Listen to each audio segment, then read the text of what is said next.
It is hard to tell the time here in the suitcase, but the ebb and flow of my soul remind me that it is time for bed. Tiredness caught up with me.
And there she was, glowering at the empty passenger seat, yelling as if quite alarmed by someone inside.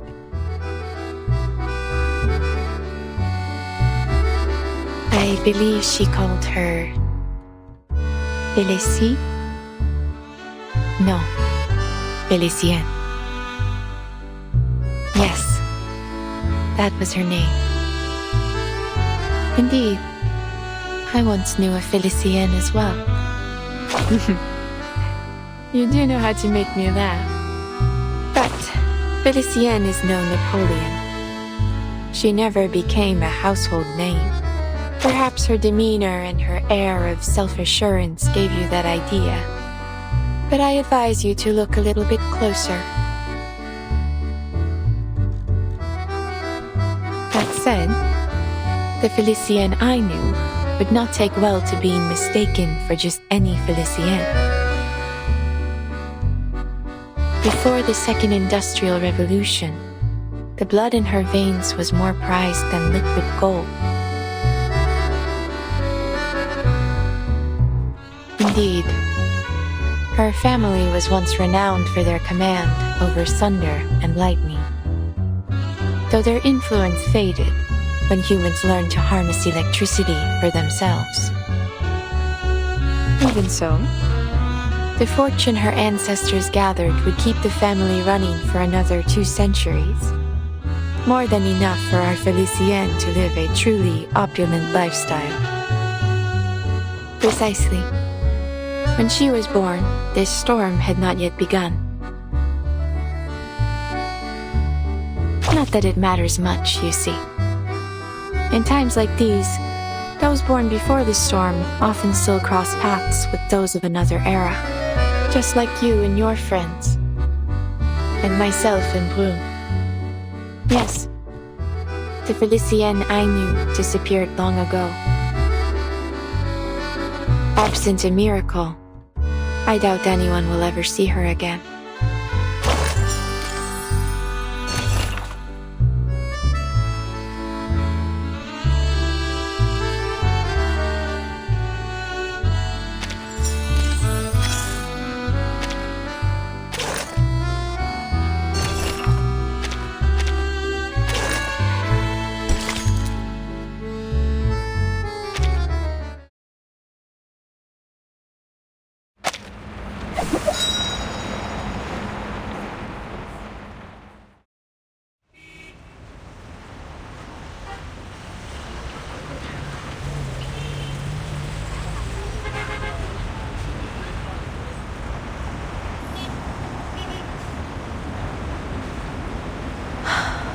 Madame Boiniche, as much as I appreciate your humor, now really isn't the time for it. Where did she go? I'm quite used to her attitude, but stealing that necklace crosses a line. Adele.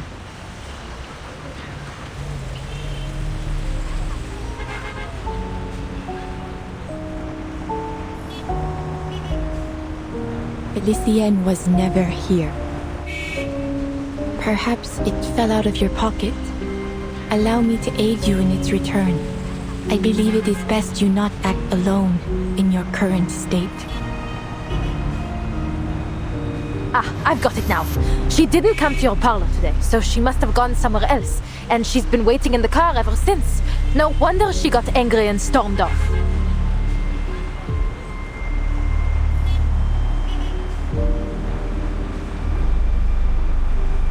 Aïe, c'est trop. What a day. I think it's better we speak again another time, Madame Boiniche. Would tomorrow work? When did you first meet this Felicienne? Oh my goodness.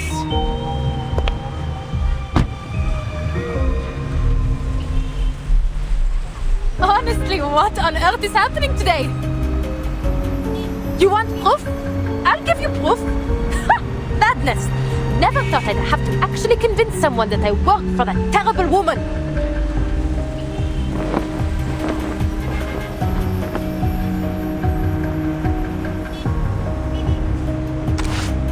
It was raining. She started complaining about the mud on her shoes the moment she stepped into the car, then insisted we head straight to the Champs-Élysées. You know, wealthy young ladies like her are always generous with payment. I often have to take time out of my evenings just to count all her tips. That very first day, she even gave me some gold francs as keepsakes. I've got them in here.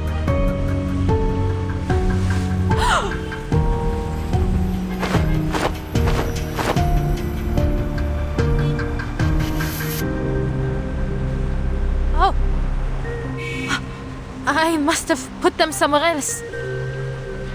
Give me a moment to check the car. I've got other proof too. Ah, the macaron boxes. There's a full one somewhere, and her hair, little bits and pieces she left in the car.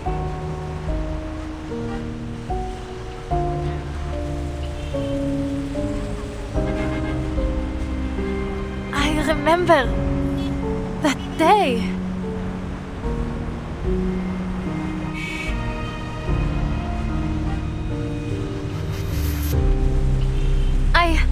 I must be tired. It's been a long day. It'll come to me soon.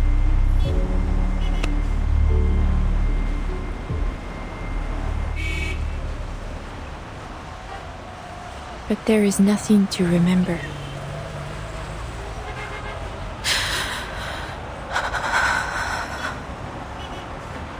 Something's wrong with me. Prophecies, dreams, the necklace. It's all playing havoc with my mind. I need to clear my head. Just bear with me. Those coins have to be in here somewhere. Do not worry, Adem. It is not only you who is confused in this era. Look at the people around you. People?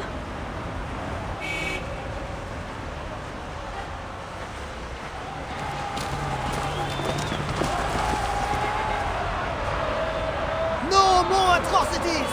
No more oppression! Liberté! Égalité! Stand with Paris! Stand with the people! Pour la commune! Pour France! Excuse me, monsieur.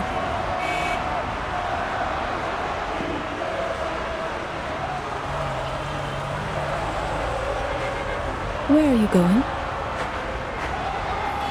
We are following the Garde Nationale to fight the Royalists! Yes! And then I'm going straight to the pawnbroker to get my masters back. You do that, sister. Brighter days lie just ahead if we fight as one for our city! It is no easy feat, but your voices today may echo further than you know. You will triumph in time. Merci, madame. Pour la commune de Paris!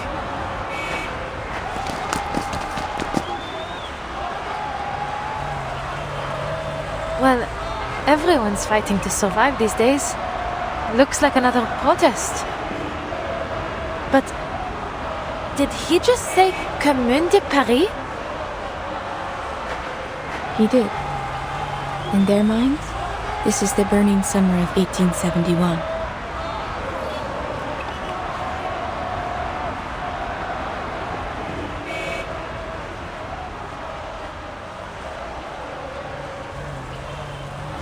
Unconscious thoughts, countless in number, are converging upon this city. This is a volatile time indeed. Some worry for their missing family and friends. Some are terrified by ghosts and spirits. Some obsess over a long-dead emperor.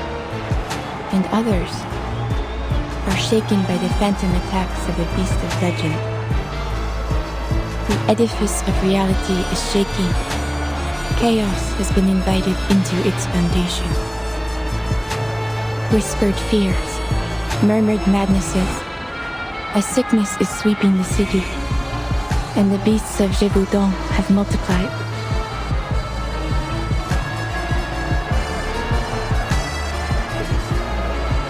Those who invited this chaos did not comprehend that the flaws of reality are not the fault of a single person, nor group of people.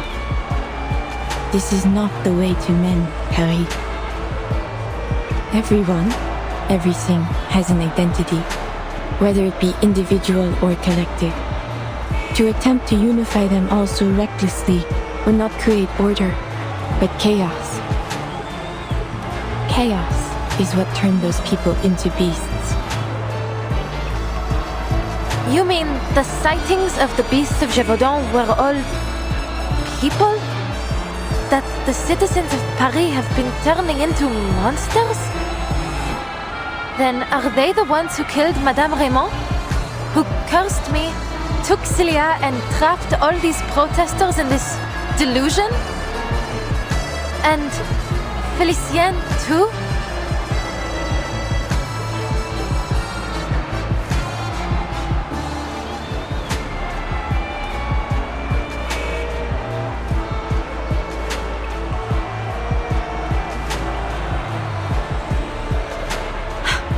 Truthfully, madame, I'm having a hard time believing you, or even my own eyes. Everything turned completely mad the moment I entered your parlor. The beasts of Gévaudan were nothing more than a rumor before I met you, but in your parlor, in that dream, there they were, attacking me. And now you claim that Félicien isn't real, that I just made her up. What are you trying to do here? I play no part in your fate, Adele. It is what brought you here. I am only a witness. Only a witness? You've got a clever answer for everything, don't you? Then tell me where the necklace is. You must have seen Félicien take it, right? So, did you witness that, madame? You received that necklace in a dream. It is only natural that it would vanish into another.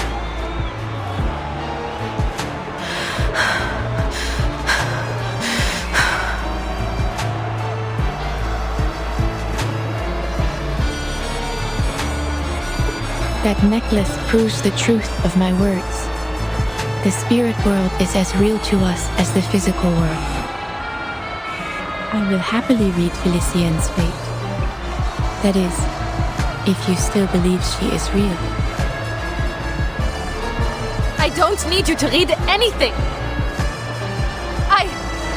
I need space to get away from all this madness and think for myself.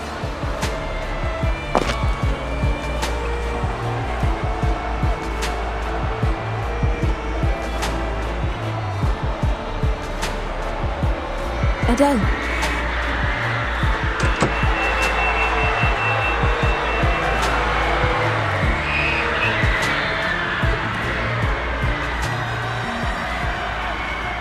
Adele, behind you. What?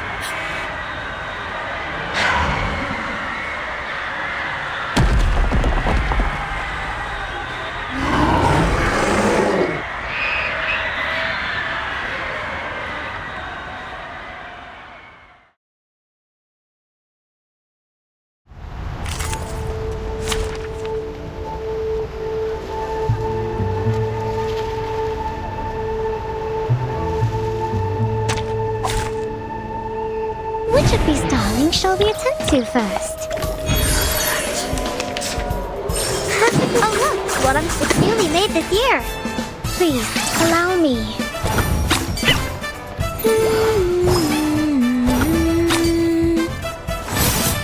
Up and at it! You don't want to miss it! Ouch! There they are.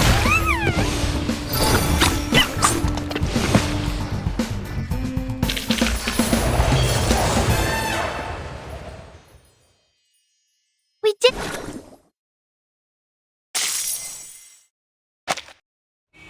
Stay close to me.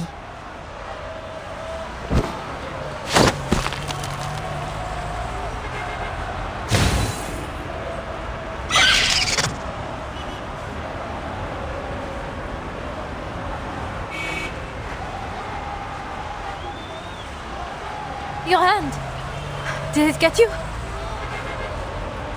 Bon sang! This is no dream. How did they get here?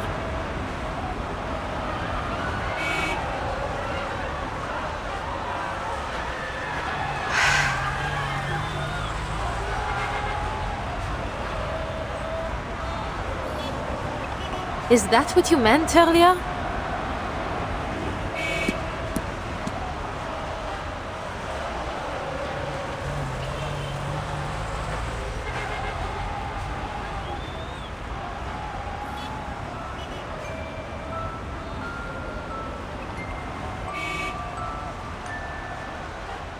Maybe you do have a point.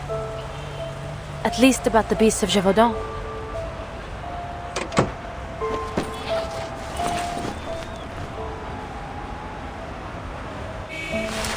Here, take this. It should help with the bleeding. I can't just leave you like this. You'll have to come with me, madame. But I'm afraid I can't take you home. I must find my friends before anything happens to them. I can't just leave them wandering the city while these monsters prowl the streets. Is that so?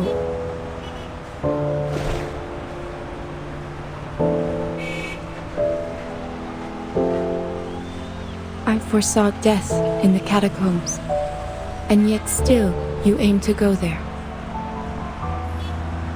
Of course. I've made up my mind. I need to find Celia. I don't care what it costs.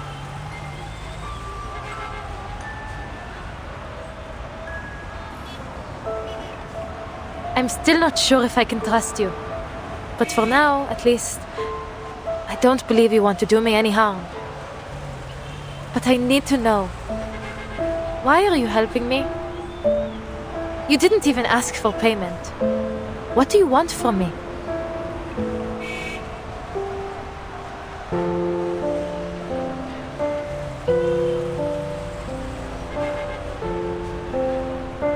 So this is what you choose to ask. Why wouldn't it be?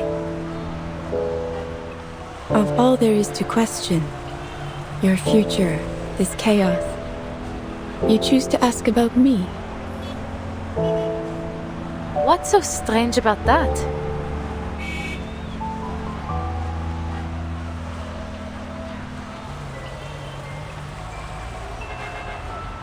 Nothing. Your curiosity is only natural. I have never once lied to you, Adele. You are cursed, haunted by a shadow of fate. I only wish to see what will become of you. But don't you already know? I'll die in the catacombs. What else is there to see?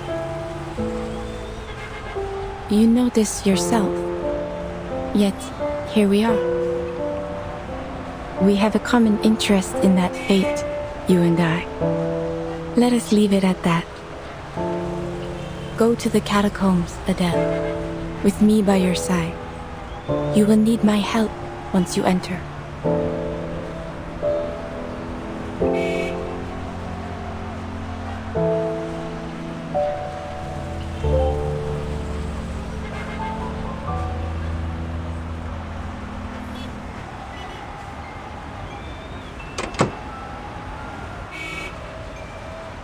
Please, get in.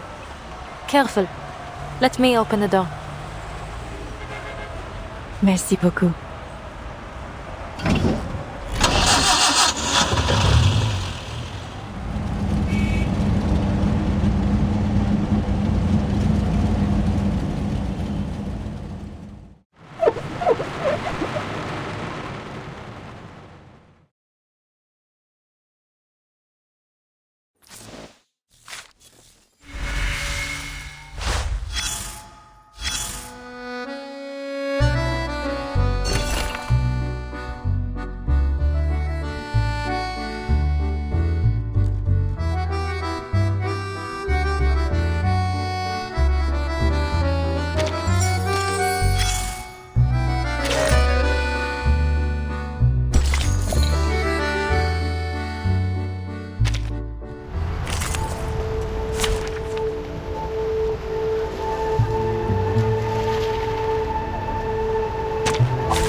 This year.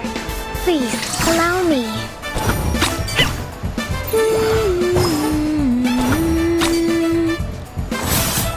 Rise and shine.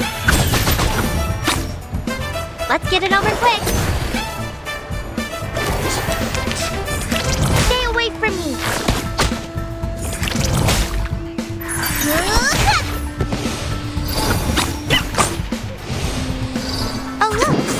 Just another jar? You are not welcome here.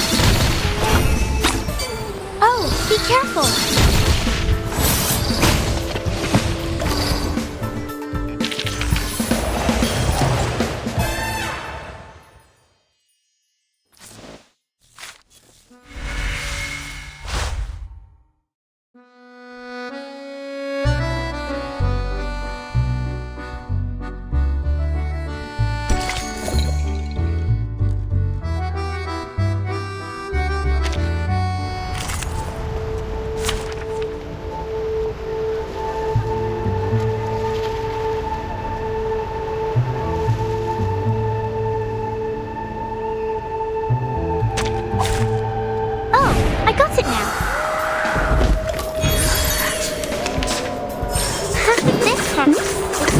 This year.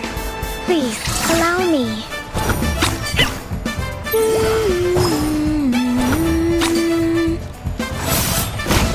Feel my dog embrace. Enjoy!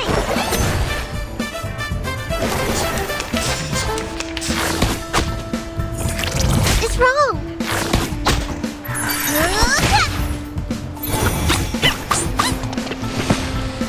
Oh look, just another jar? Oh, be careful. These sheets on my wings!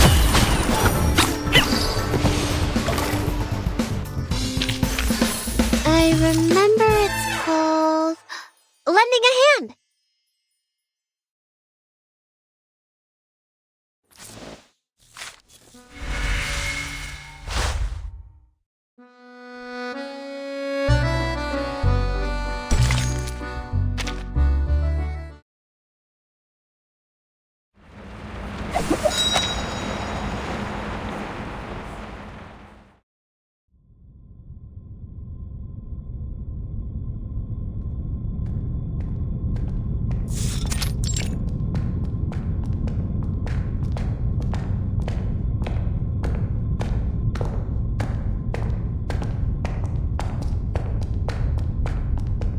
This should be about where the restricted area begins. Though I doubt the police have the luxury of worrying about our trespassing.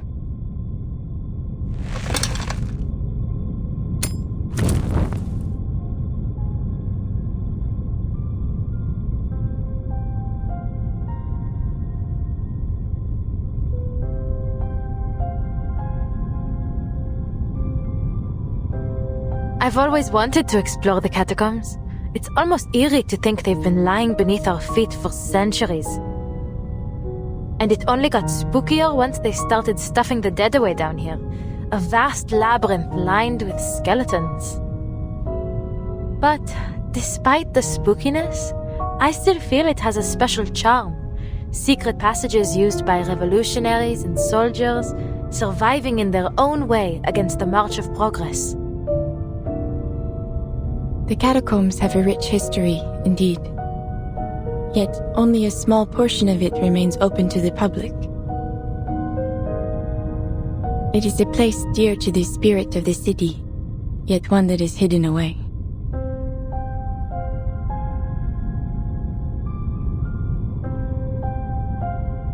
Oh, pardon. I'm treating you like one of my clients.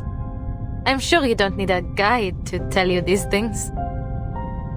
En plus, we aren't here for sightseeing.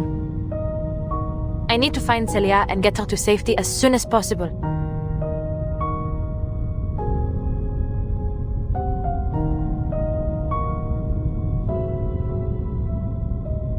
But these tunnels stretch out almost 300 kilometers in all directions. We can't go looking for a needle in a haystack. Madame, your divination revealed Celia's whereabouts before. Could you perhaps try it again?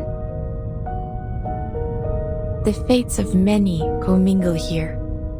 To trace her would be to catch a single stream from a flowing river. But it seems her stream is deeply entangled with your own. Perhaps by observing yours, I may discern her presence. Your stream is quite unique. the familial curse you bear. It may be a gift in some strange way, setting you on a path unlike any other. I've certainly never thought of it that way.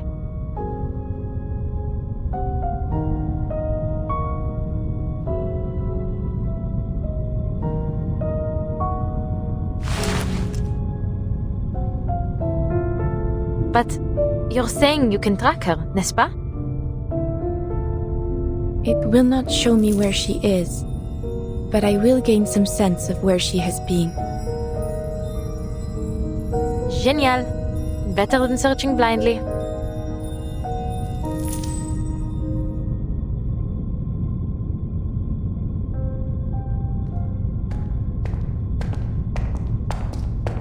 To the left. D'accord. Then we go left.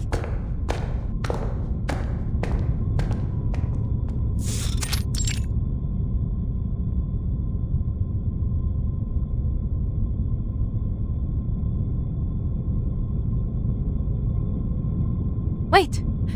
I should leave some sort of mark.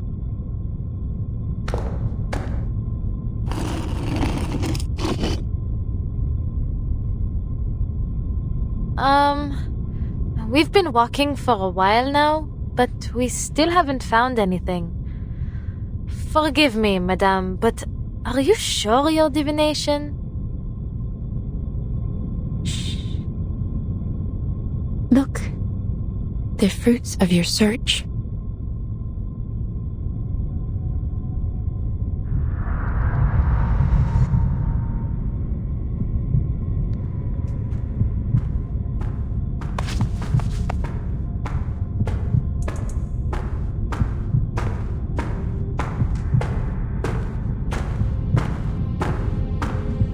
Who's there?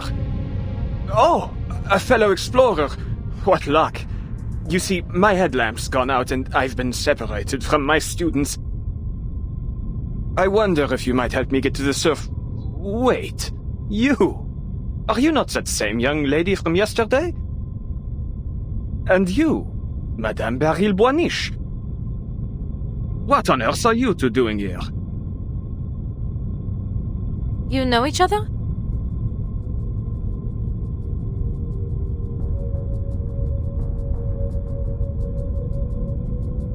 I have attended a number of Professor Roseau's lectures. His ideas are most intriguing.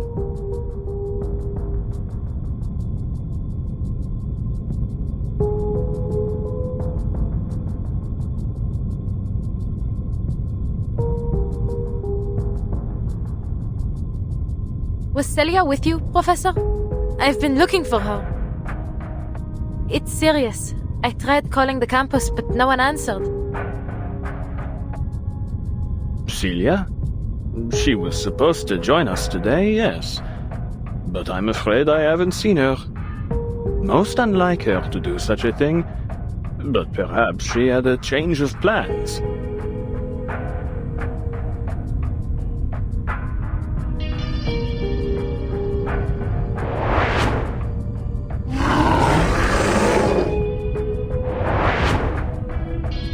Forgive me.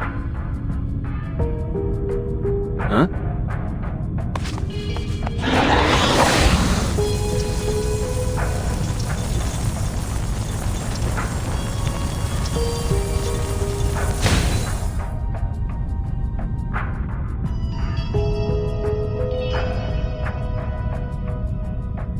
Mademoiselle Tavernier, what are you doing? No need to be alarmed. It's just my arcane skill. It's a relief to know you're as real as you appear. But you have heard about the reappearance of the beasts of Gévaudan, no? To say nothing of the critters that surely nest down here. Monsters wearing human skin could be lurking nearby. We can't be too cautious. I appreciate the warning.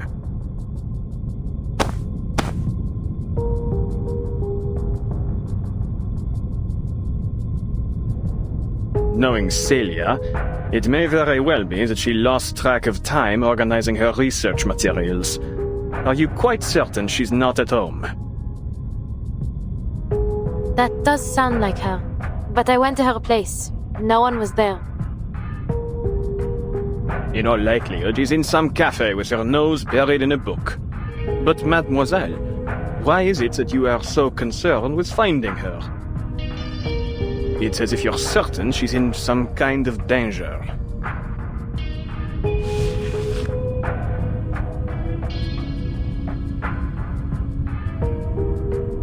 She may well be. Madame Boaniche has had a premonition.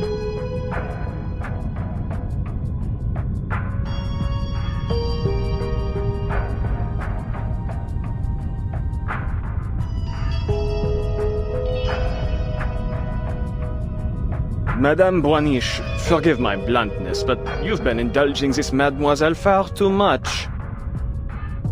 Scurrying about down here? What this young lady needs is a good rest. It is her will that brought us here.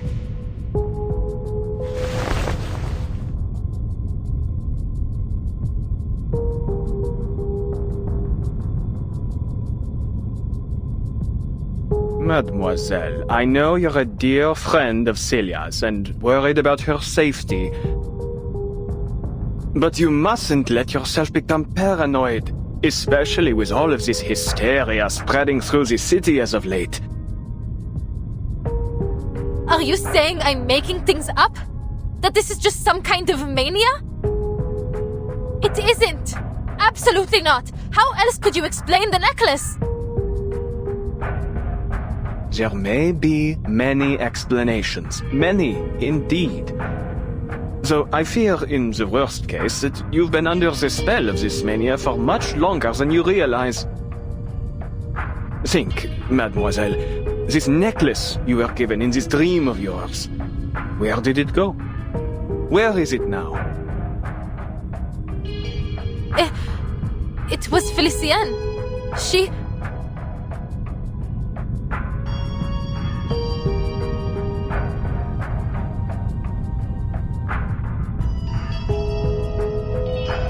I remember. I saw it.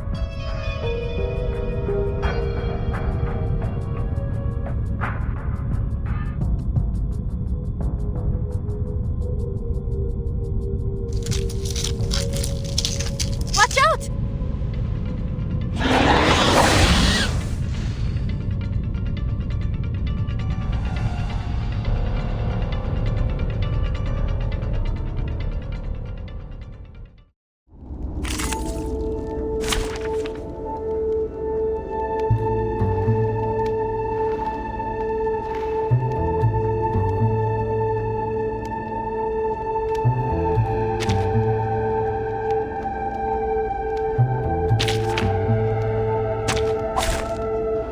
Many streams are converging in this place.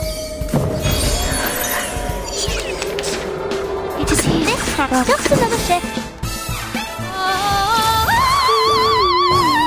A ripple stirs. Rise and shine. What are you doing? Oh look, what I'm doing. I can hear it. Get out with you! Prey caught in the woven net.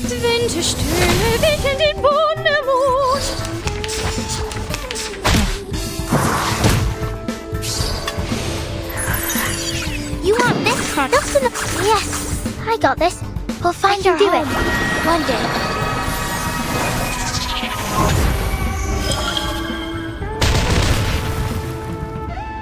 You are not welcome here.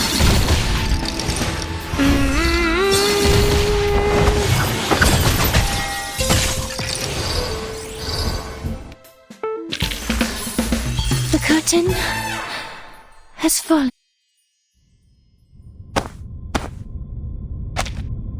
Please, mademoiselle, those were simply ordinary critters, not mythological beasts. I'm afraid my verdict stands. What you need is rest, my dear.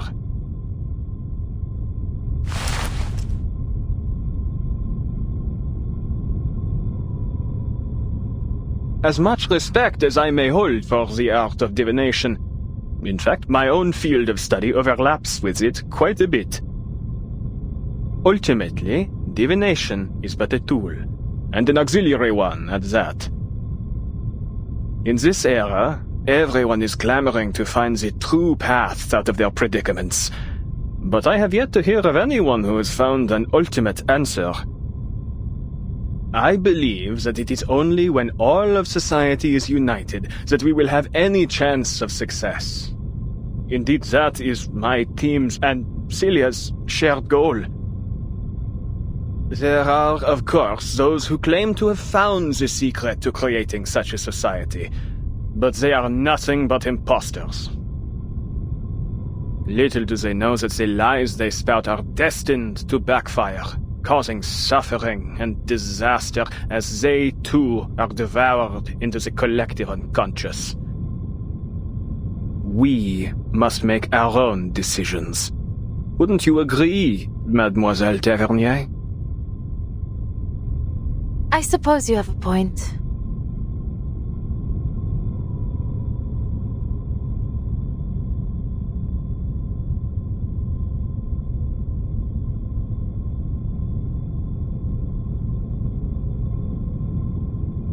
But I'm certain something is wrong. And that's exactly why I'm here.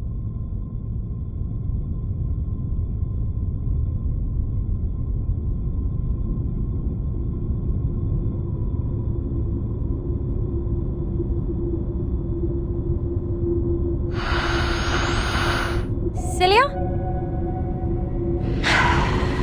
Don't go! Adele?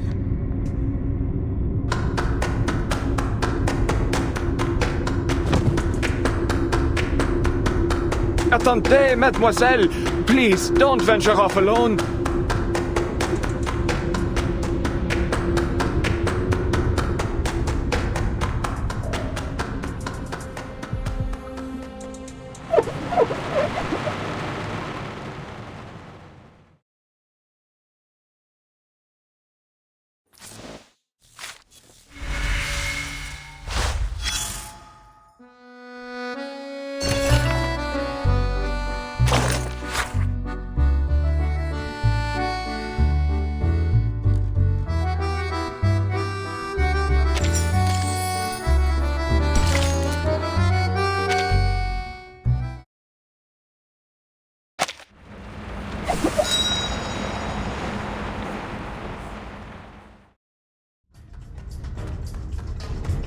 Celia, wait! Why are you running from me?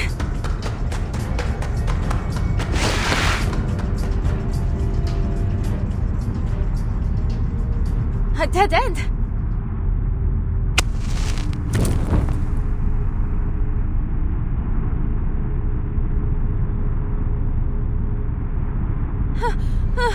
Where did she go? Adele, why are you with them?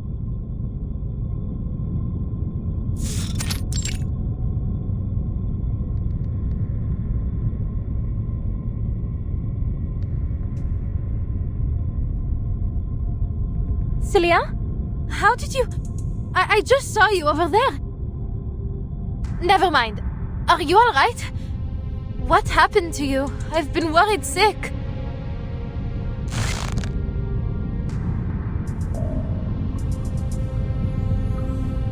Answer me. Why are you with them? Them? Who do you mean? Manus Vindicte.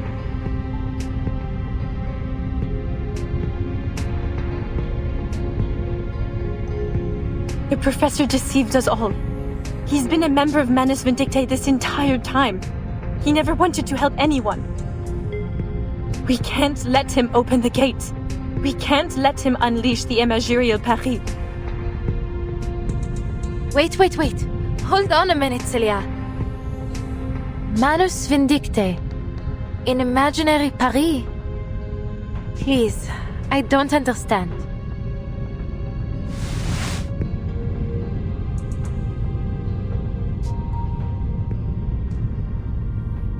Do you remember Vincent? the madman that rammed into my car? He turned into a beast of Gévaudan in my dream. You were in it too, Celia.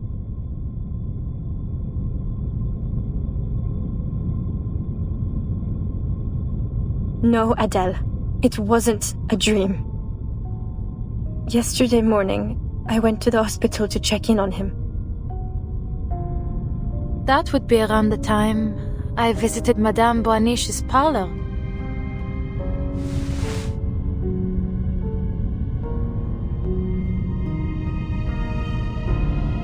But when I arrived, I was told that he'd been taken to his hometown by his family.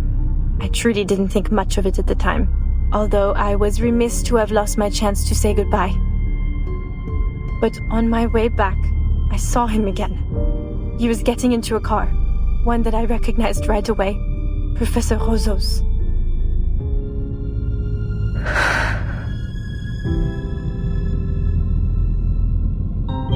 It was altogether too strange. I couldn't just let it go. So, I hailed a car and tailed them. They parked in a hidden spot and entered the catacombs together. They kept going deeper, and I followed. I don't know how long we walked, but it felt like we were descending into hell itself. Then, I saw the room.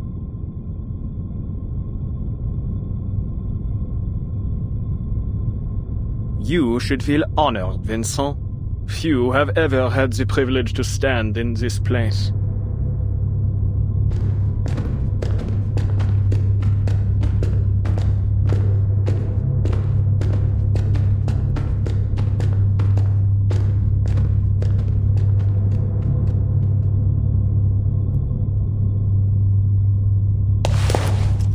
Where are we?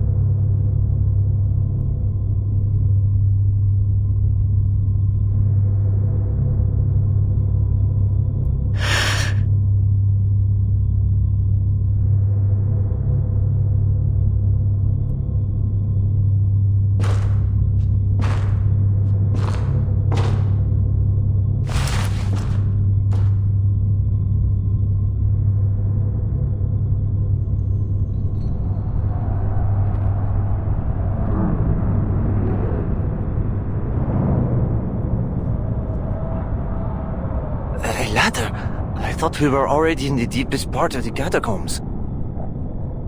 Never mind my mumbling, Your Majesty. Only, could I ask, where does this ladder lead?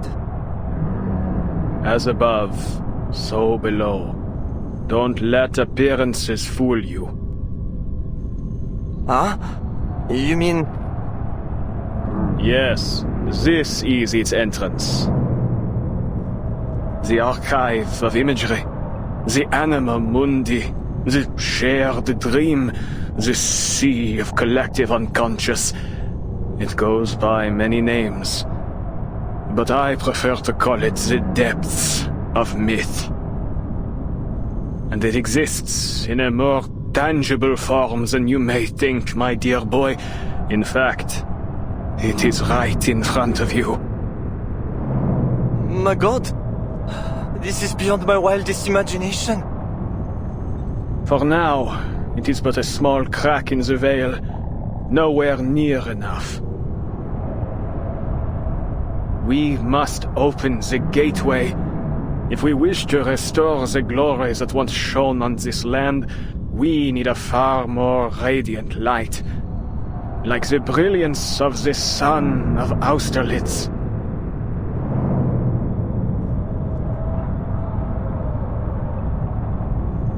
As I told you, there is risk here.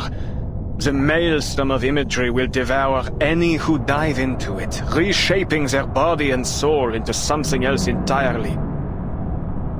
But I have faith in you, my boy. You remember what I taught you, don't you? Of course! I'm ready! It would be my greatest honor!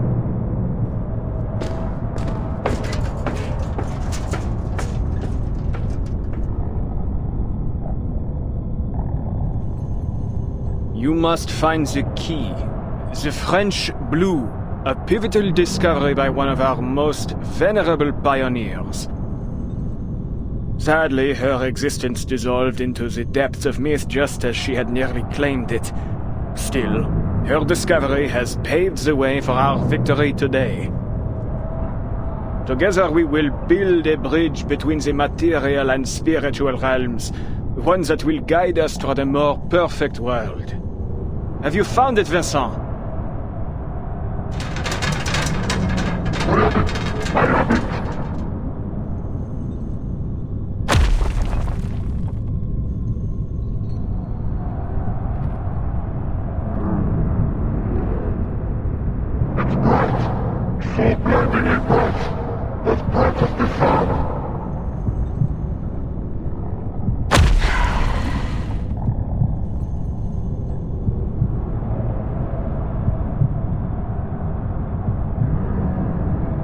C'est magnifique! That's it!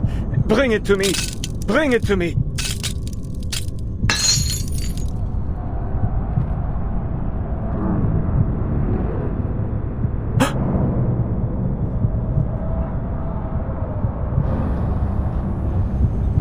What a shame, dear boy.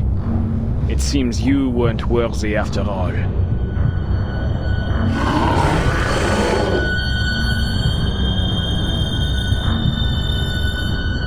Perhaps, then, the final experiment must fall to you, Celia, my brightest student.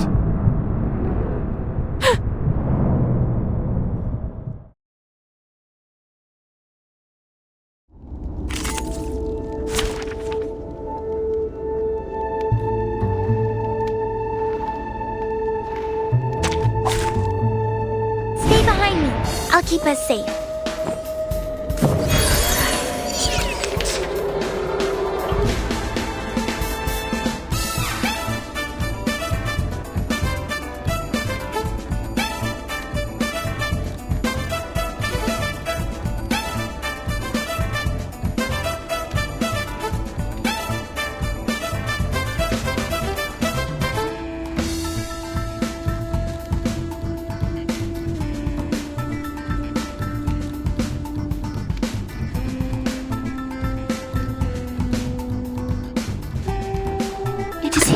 That's what I'm good at.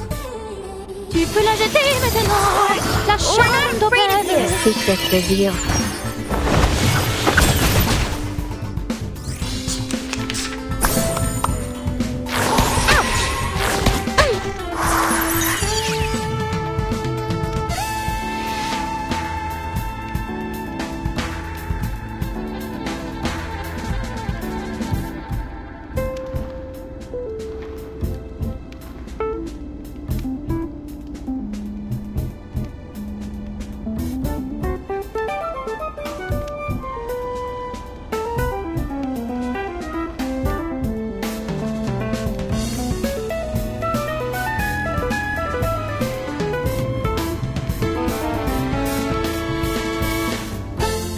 Just another That's what I'm good at.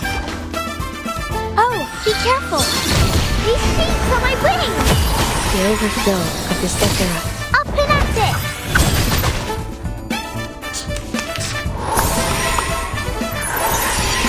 This part should do. I can use it to see. Yes, I got this. Laundry time.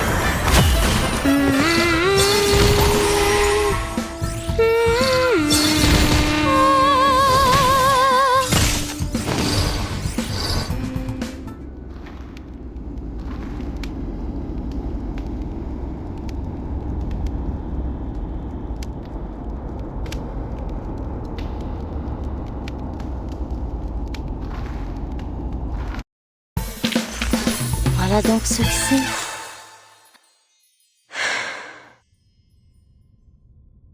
Laurent Rousseau is a madman.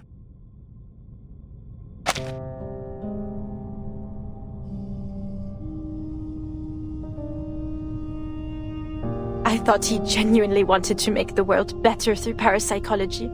He'd gone much further than anyone else. But I was perhaps too foolish, too naive to realize that all his novel theories, all the inspiring dreams he shared with us, were lies. meant to ensnare us, to use us. All those rumors of monsters in the city, the madness in the streets, the disappearances, they were his handiwork. He and Manus Vindicte. Professor Roseau? The depths of myth? Manus Vindicte? I saw him. Vincent. He became a beast of Gévaudan. I saw it with my own eyes. Then he turned to me and...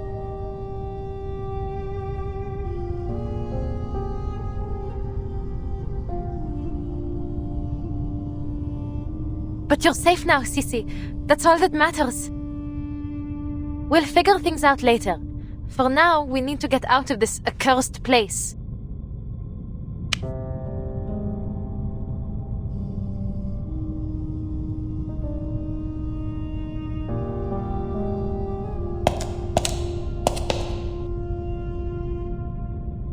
Sissy? What's wrong? Allons-y, come on. We have to go.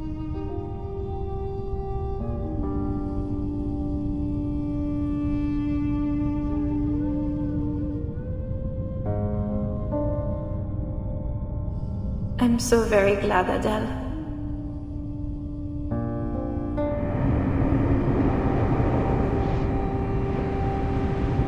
I still truly see myself through your eyes, n'est-ce pas? Sissy? What do you mean? What else would you look like?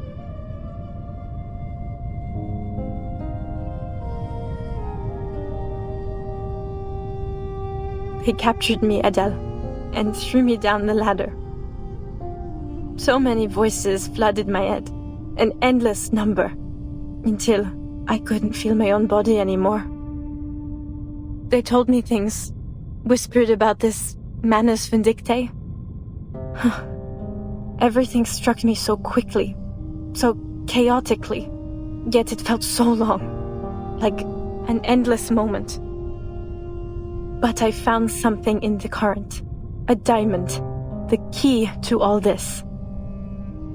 If that diamond falls into their hands, they'll use it to unleash the depths of myth. And when that happens, all of Paris will be drowned in the maelstrom of imagery. And I'm afraid everyone will suffer just as Vincent and I have. I had to get the diamond away from them. I had to make sure they couldn't use it. But I remembered what you told me, Adele. That the real French blue was recut long ago. Then, the diamond must be an imitation. Something fabricated by Manus Vindicte, no? So a thought struck me. If it's only a forgery, then your arcane skill can destroy it. I kept thinking about that, over and over, and told myself I had to reach you. Then, just like that, a car door appeared in front of me. One I truly could not forget. It was your passenger door.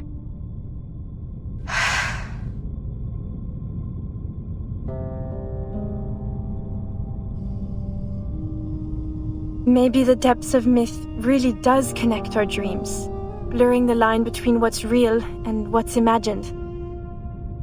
At the very least, it led me to you. So then, in that bizarre dream, it really was you? Yes, it was. The depths of myth, how it connects us, truly is amazing. But I'm afraid I can't go any further. Too much has changed. I've changed. They won't stop chasing their key. Roseau will do whatever it takes to retrieve it and inflict the suffering on all of Paris. Please, Adele, tell me you destroyed the diamond as I asked. You did, didn't you?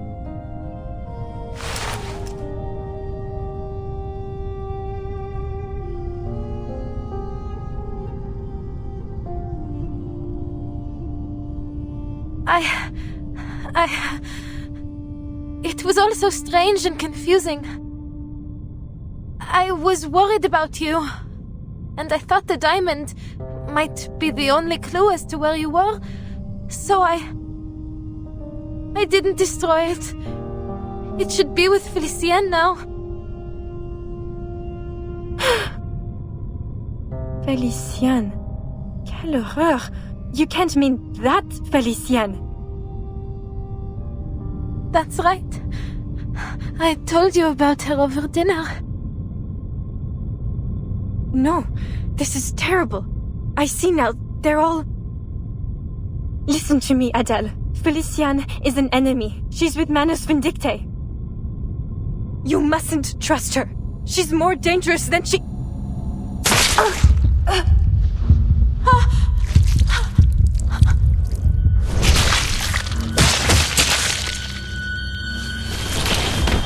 How rude. You really ought to reflect on your choice of friends, ma chérie. I have no patience for personal slander.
No! Celia!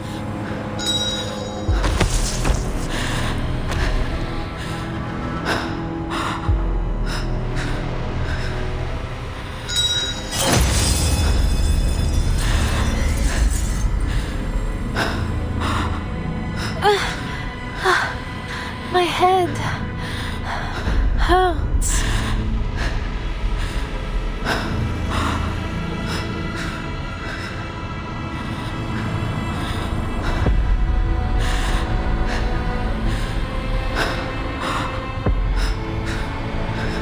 Take a deep breath, Adele.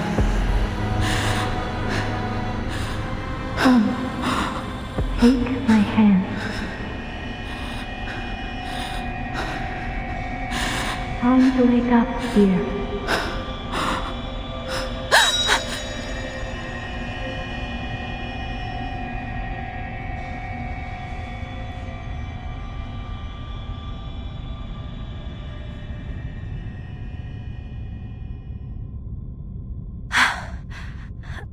Madame Boaniche? Feeling better? Take a breath. Rest a moment. We are here with you now. We?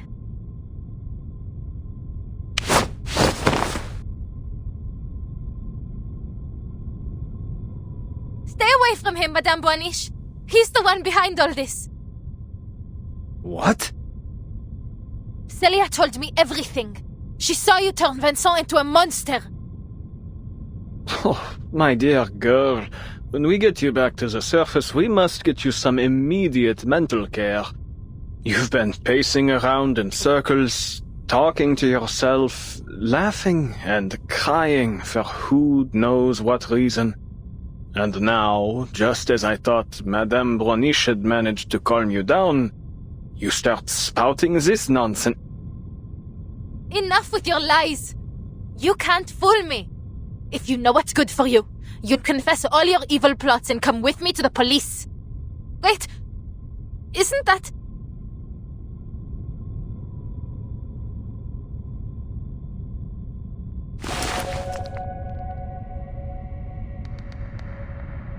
that mark? It's the one I made earlier. It's exactly how I made it. But I followed Celia. We went so far. How could I be back where I started?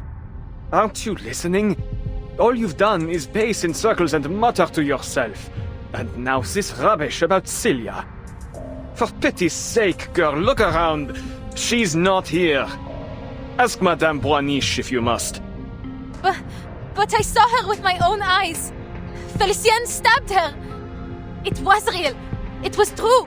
She was dying in my arms. Her blood was on my face, my hands.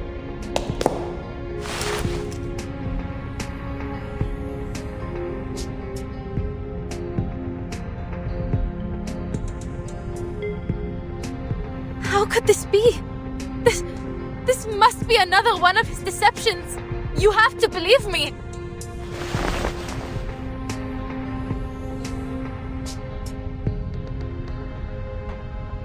Can't you use your divination to see the truth? Please, madame. You have to help Celia. She's dying somewhere.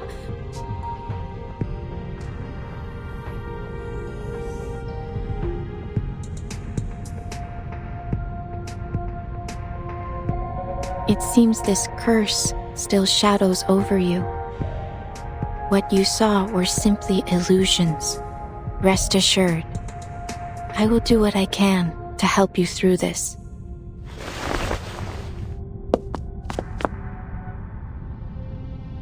Illusions? So, even you think But there's no mistaking it. I saw Celia and Felicienne and the diamond. Felicienne has it. Celia told me it has to be destroyed, or else...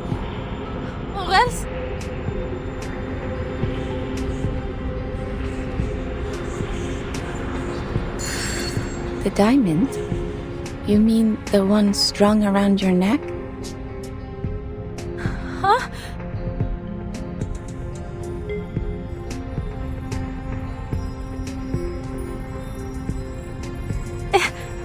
Impossible. Felicienne took it from me. But how can it be here again? No! This is absurd!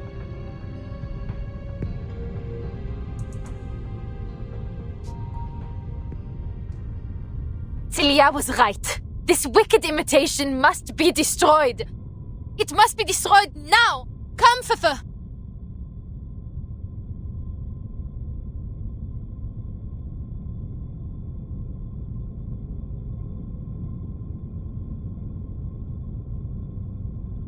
Huh?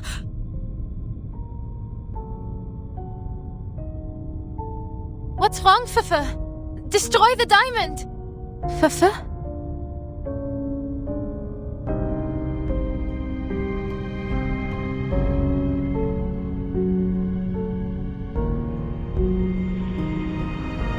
What's going on?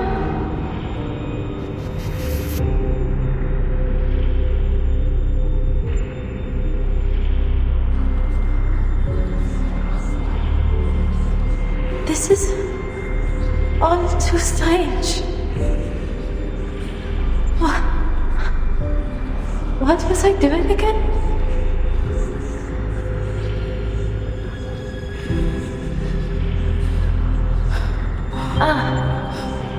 Right. The diamond that Celia gave to me. What she said was real. I have to destroy it.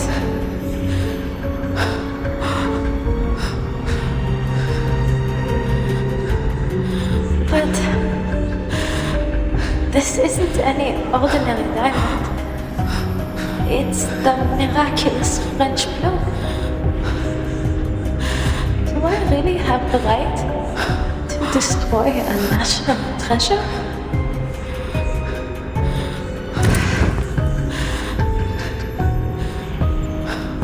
Who was it who asked me to destroy it anyway? Oh, it must have been Celia. But Celia, she gave the diamond to me. It's mine!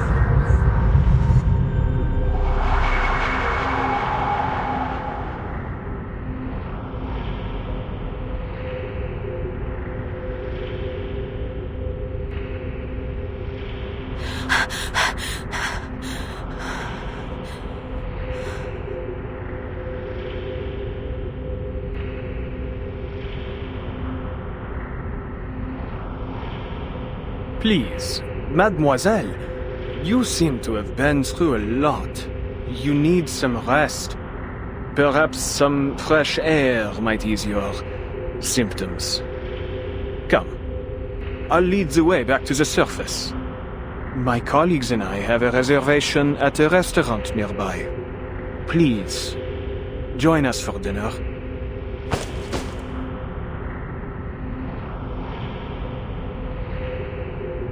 I think you're right, Professor. I need some fresh air.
You cannot cut steak with a necklace in your hand, Adele. Why not put it down? Just for a while.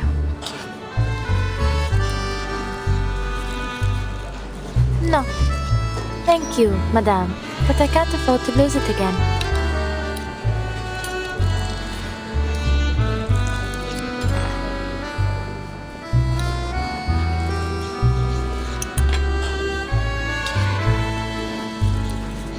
Zut! This is practically a tire, not a steak. Allow me. No. Thank you.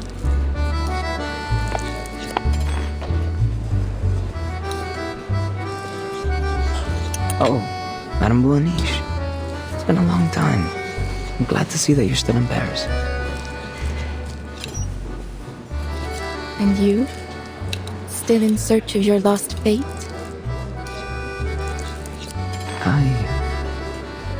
I'm not sure anymore.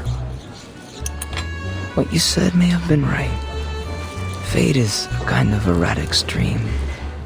To search for meaning in it or impose meaning upon it is pointless. Even so, some part of me still longs to try. Perhaps it will one day be in reach. But I wouldn't want us to dwell on my insignificant problems. I understand that Professor Rousseau has made some interesting breakthroughs in the resurrection of the dead.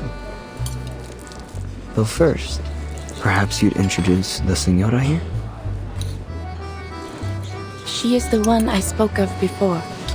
The girl who stands at the confluence of streams. Adele, this is a regular of mine. We call him Hummingbird. A pleasure, I'm sure. Ah, yes. I see what she means. You look a little pensive, Senora. I wonder, have you found yourself seeing otherworldly figures and hearing elusive voices? Are you still yourself? What are you talking about?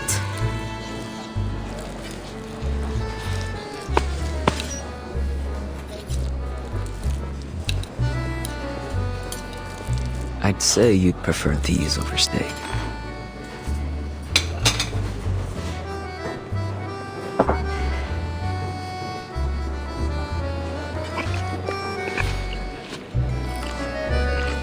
They're passable.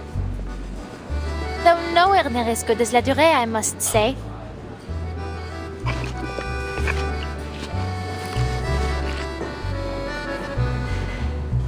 The professor is about to give his speech. If you don't mind, Madame Boaniche, might we continue our chat later?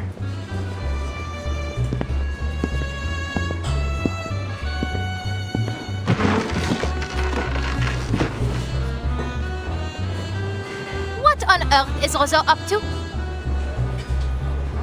He has an announcement to make. One that defines his life's work. Ah, it seems he's made himself presentable for the occasion.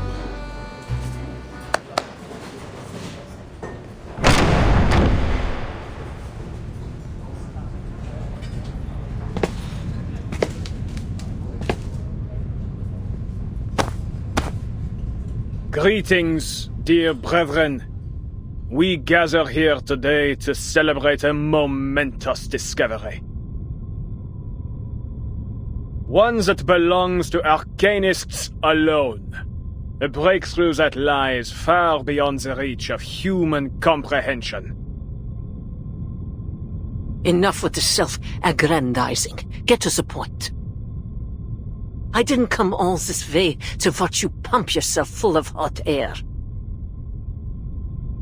There's no need to rush, is there, Animus? We have all the time we need.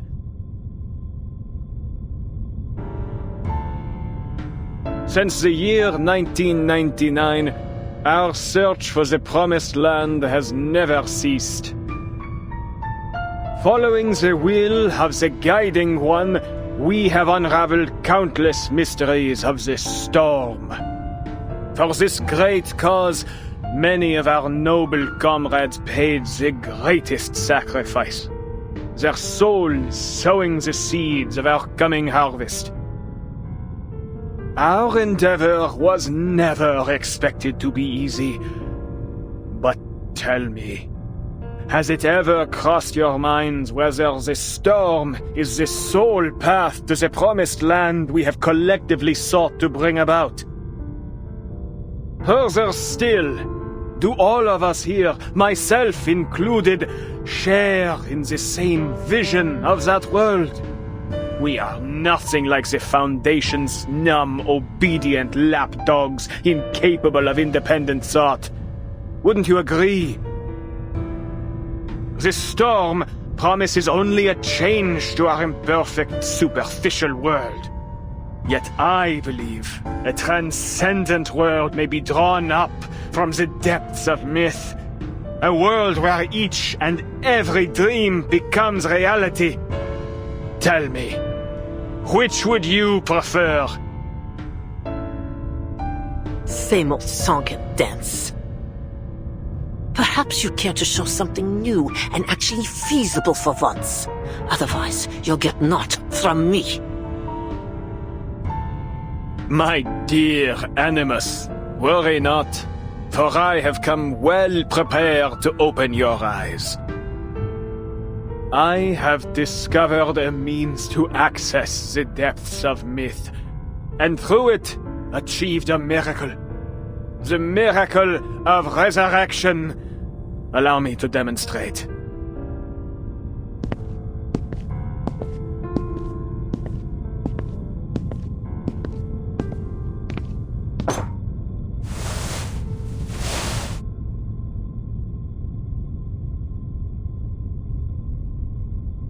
When one's flesh and spirit are fully immersed in the depths of myth, their body frays and sinks until, eventually, it disintegrates. Yet the spirit remains intact. For in that realm, the spirit is itself the most authentic and pristine substance. Reality as we know it is nothing more than a crude layer of degraded substance laid over the depths of myth.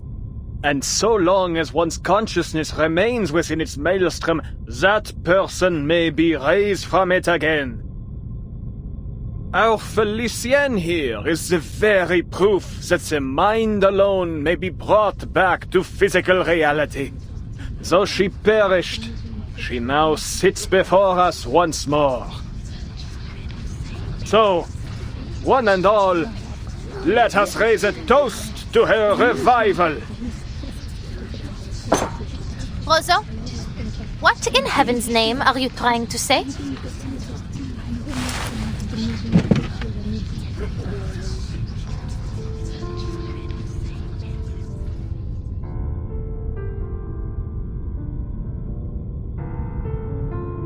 Ah, Felicienne, you've fully rejoined us now, haven't you? Won't you please introduce yourself? What do you expect me to say? You know very well who I am.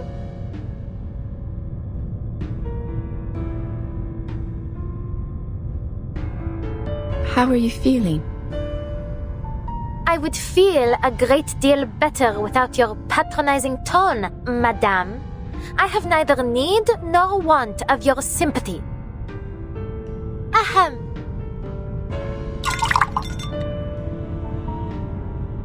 Voici là. Before you now is Felicienne, priestess of lightning, advisor to the Sun King, vassal of the Guiding One. Attend to my words. I have conquered fate and overcome death itself to stand here. I arose from the depths of myth by my own power, unlike the poor, unworthy fools Roseau sent in. Yet he dares to claim this miraculous deed for his own. Quelle honte, monsieur!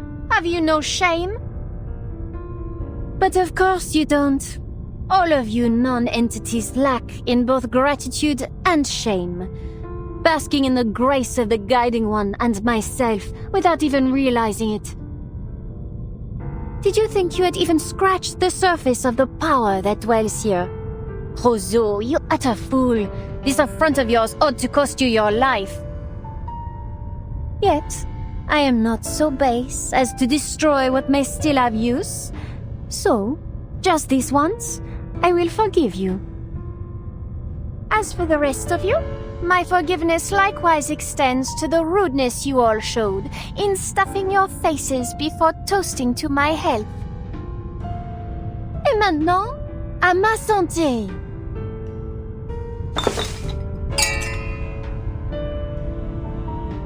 This is a miracle.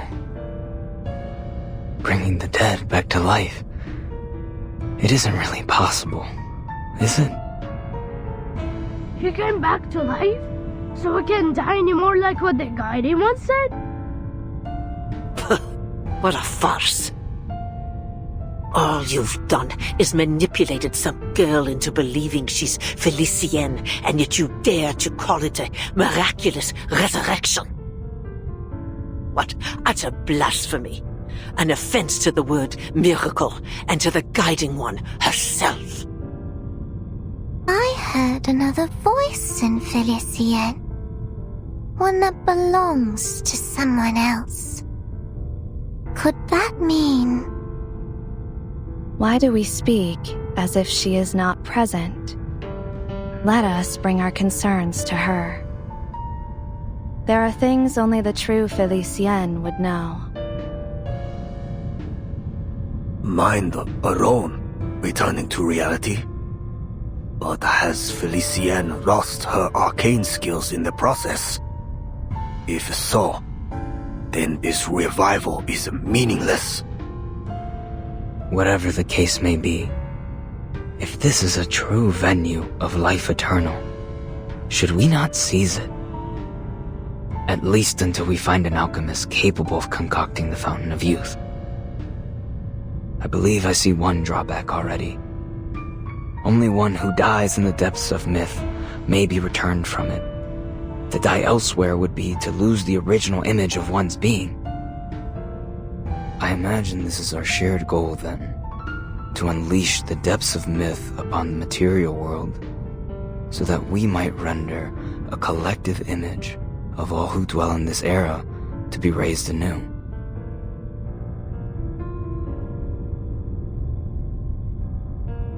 But ought we not to first celebrate Felicienne's return? Though I must say it is a strange sort of return. How different she looks, n'est-ce pas? True. This dowdy girl is a poor vessel for one so noble. Mind your tongues. You're speaking of my new body here. For all her faults, I would not call the girl dowdy. She simply chose to turn a blind eye to beauty. I've always felt she picked the wrong career. I admit, it did her some good. She learned to read people and how to put them at ease. But it pulled her further from her true heritage and from the refined taste expected of a jewel hunter.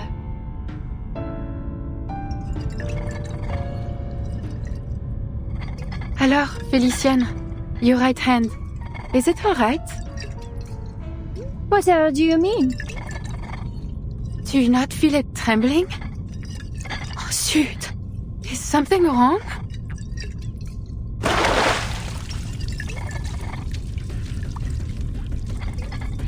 Oh, Adele, you insolent!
What I'm good at.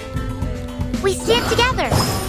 The tremors of fate. Tu peux la jeter maintenant. La charme d'opéra.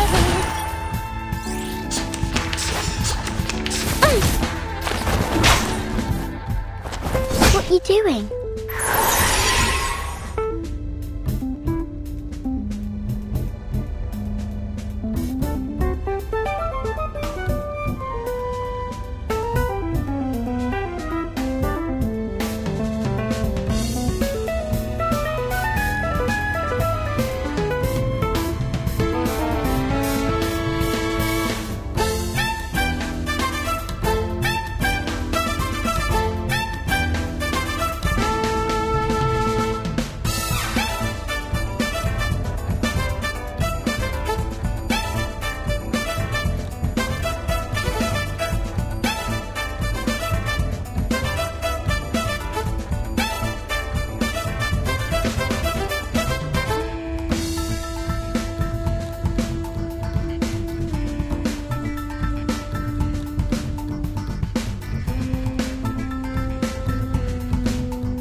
terrible. Just another step. I can hear it. The overflow of the Sephiroth. Rise and shine. These sheets are my wings. You are not welcome here.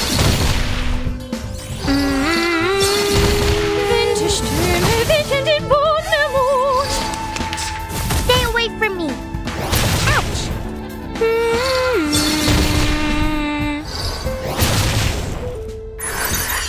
It is enough. Yes, I got this. I can do it. Get out of here.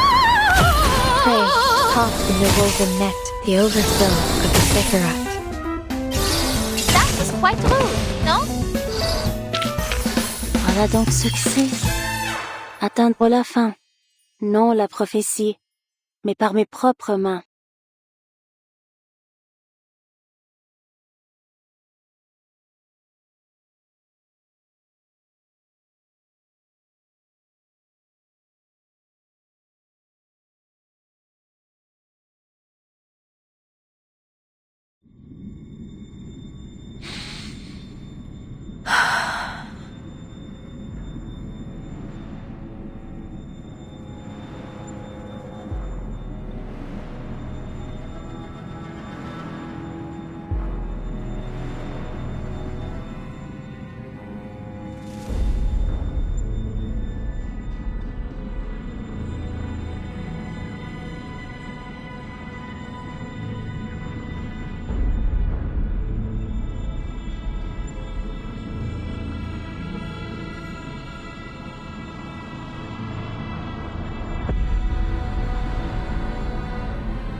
You! You're Manus Vindicte! Why did you bring me here? What are you doing to me?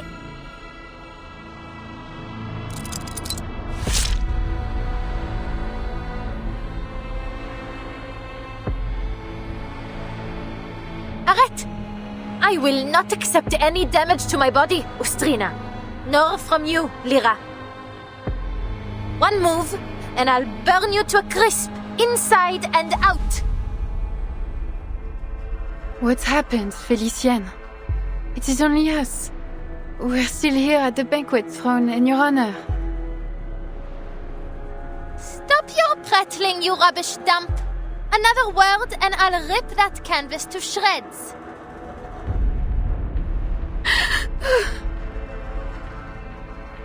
She's so angry. That means she has to really be Felicienne. Words of wisdom from a puppet of all things. Need I point out who pulls your strings, hypothetic? You cowards! Ganging up on a poor, innocent woman! Each and every one of you is a monster! I won't play whatever game you have in store for me. Get out of my way! Fascinating. Though Felicienne's spirit has seized control of her body, the former spirit seems able to resist. If I am indeed correct, what we are seeing is their thoughts and memories beginning to blend, causing this confusion.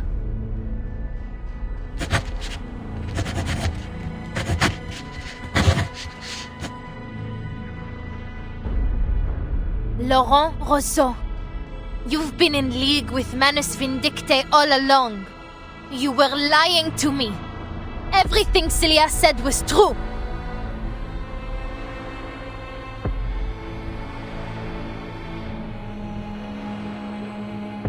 My dear, no one here has mentioned Manus Vindicte but you. Yet you seem to know a great deal about those present already. Far too much to be a mere guess. You have met these people before. I won't let you play with my mind again, Beryl. Celia told me all about these thugs. She told me everything.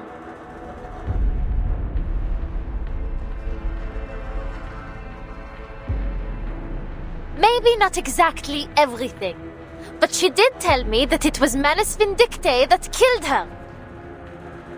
Rousseau! Felicienne! You killed her!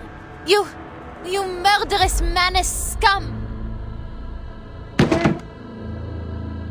I believe it is time you faced the truth. The truth? What is it this time? You think I don't see through you? You killed Celia. In that place where the archive of imagery overlapped with reality. You killed her by your own hand.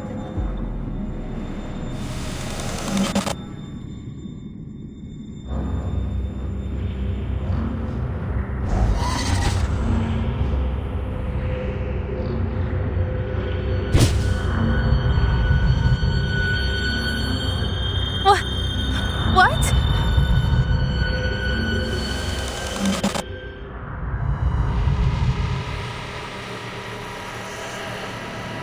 You remember it, do you not? You allowed it to happen. This is... no.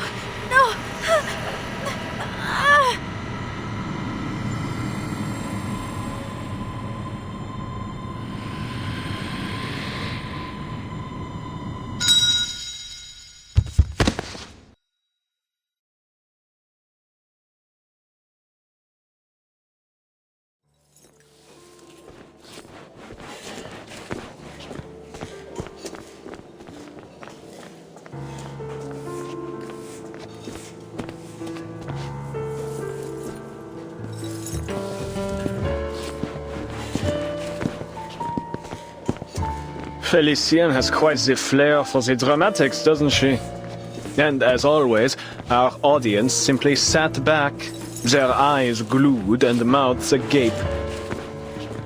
We are indeed fortunate for your skill in divination. We will have to wait for Felicienne to return to her senses, but thereafter we follow the plan as discussed. Using the French blue as our focal point, we will draw up the true, perfect Paris from the depths of myth. Democratic, independent, chosen by her people and shaped by the dreams of every one of her citizens. I have seen many versions of Paris, from flames to paradise. Nothing is beyond possibility.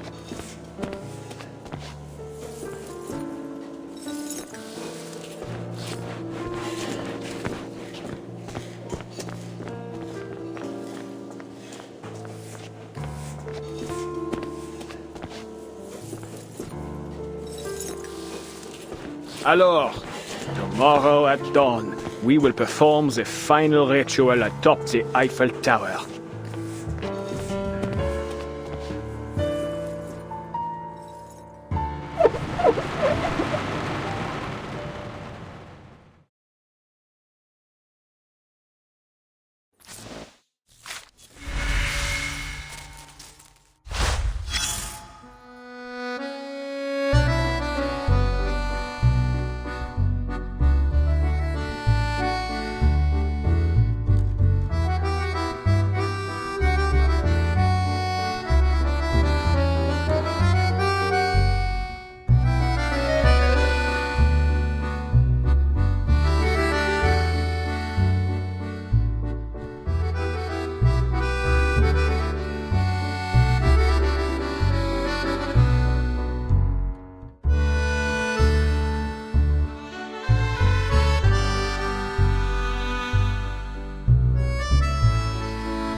Liberté!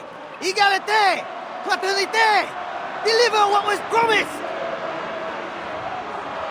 Hear our voice! Respect our demands!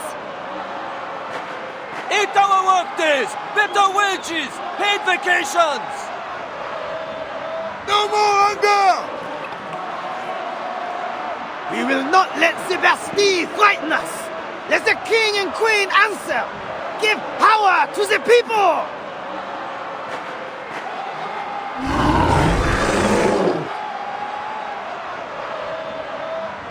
Drive them out of Versailles! Bring them here to Paris! Liberty or death!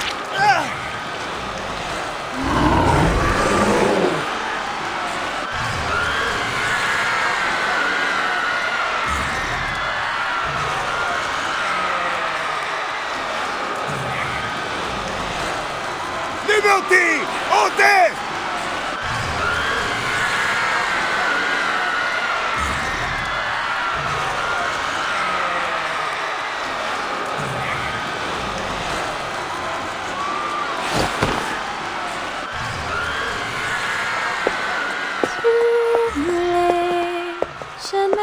Je l'ai offert, le diamant tout court, tu m'as noué.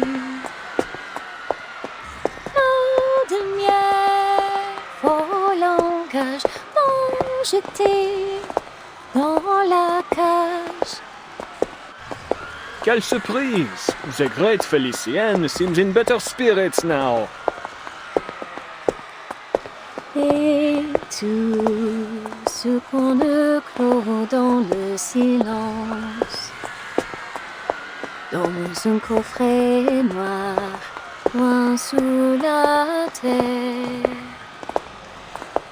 Though I feel this isn't the time or place for such a song, mademoiselle.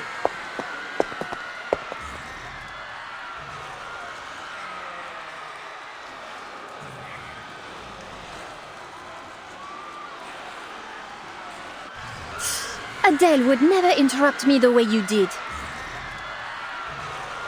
What a shame she never heard this song. But you wish to speak business, yes? Then let us talk. First, answer me this. Why has there been near or no progress in passing on the Guiding One's teachings, despite the many changes in era?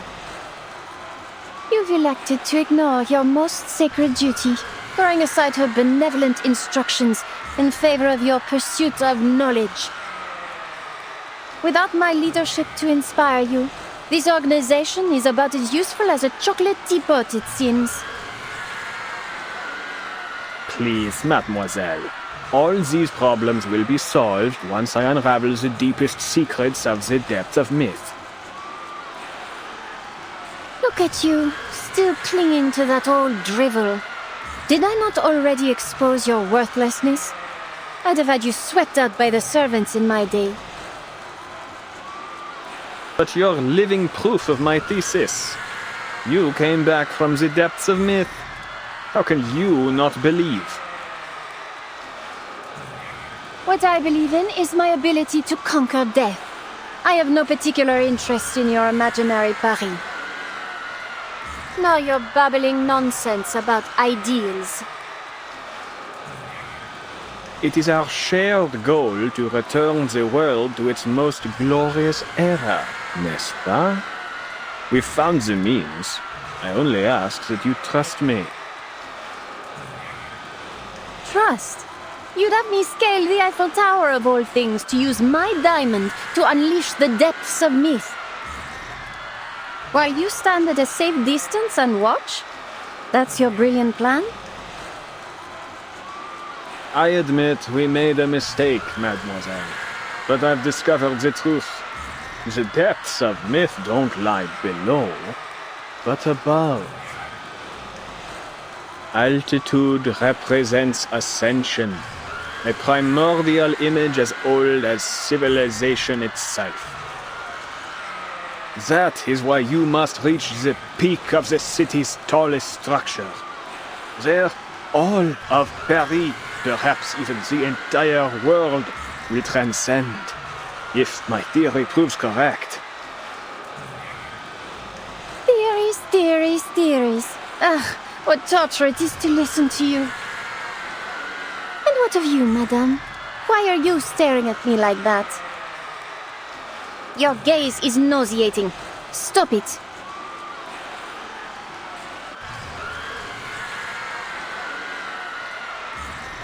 Are you even listening to me? I am.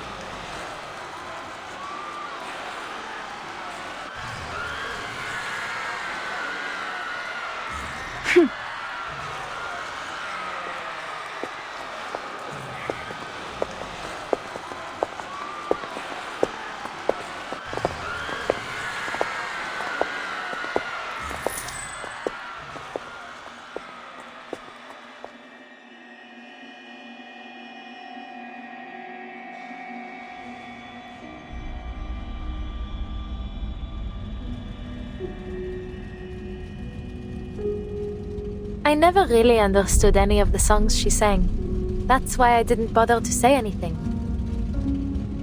But I could tell she had a beautiful voice, the kind any singer would envy.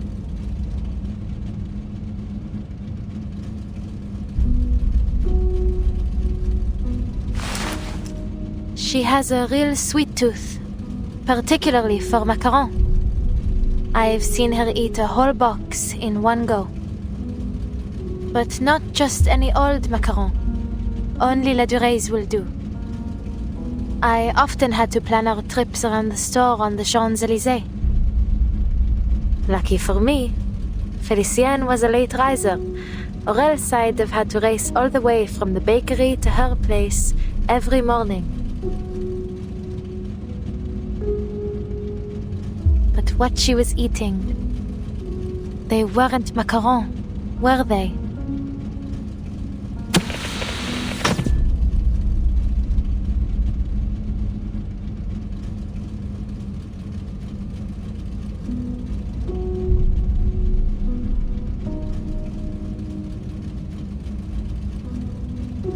Madame Boaniche, please tell me, what did she do to me?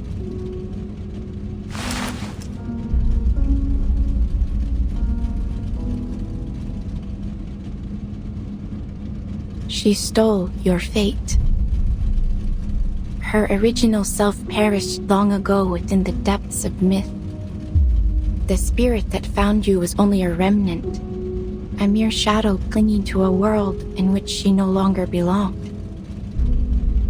She longs to live again, even if it is only as a parasite. What about those memories we shared? Were they all just illusions? Some were true experiences you shared as your streams of fate merged. Others were but fabrications. The nuance can be difficult to discern without careful observation.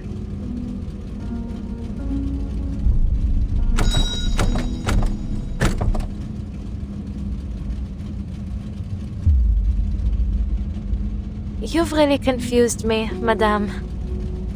What side are you on? I am a watcher of the streams of fate, not a participator in them. I take no sides.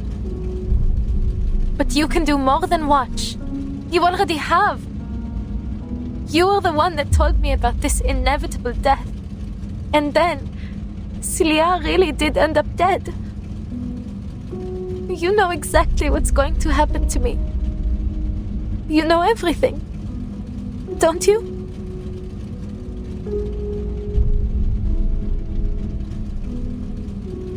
It is not nearly as simple as you might imagine, Adele. To observe a stream is to see only its curves and eddies, the ripples of importance. I see the path, but not every moment along it. That is itself sufficient for me to ascertain one's eventual fate. There are rarely any exceptions.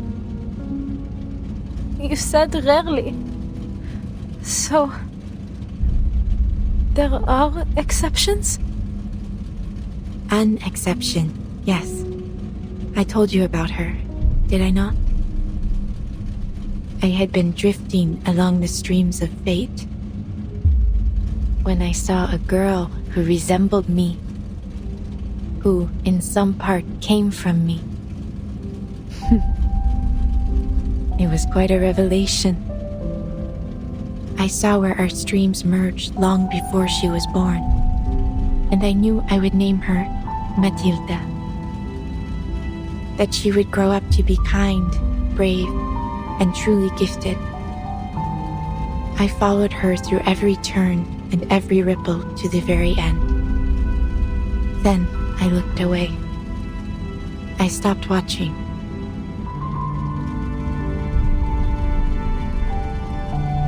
The way you describe it? It sounds strange, madame. Almost cruel. As if you've ignored her in the present because you're afraid of her future. I studied the entirety of her stream, every moment of her fate. It seemed enough.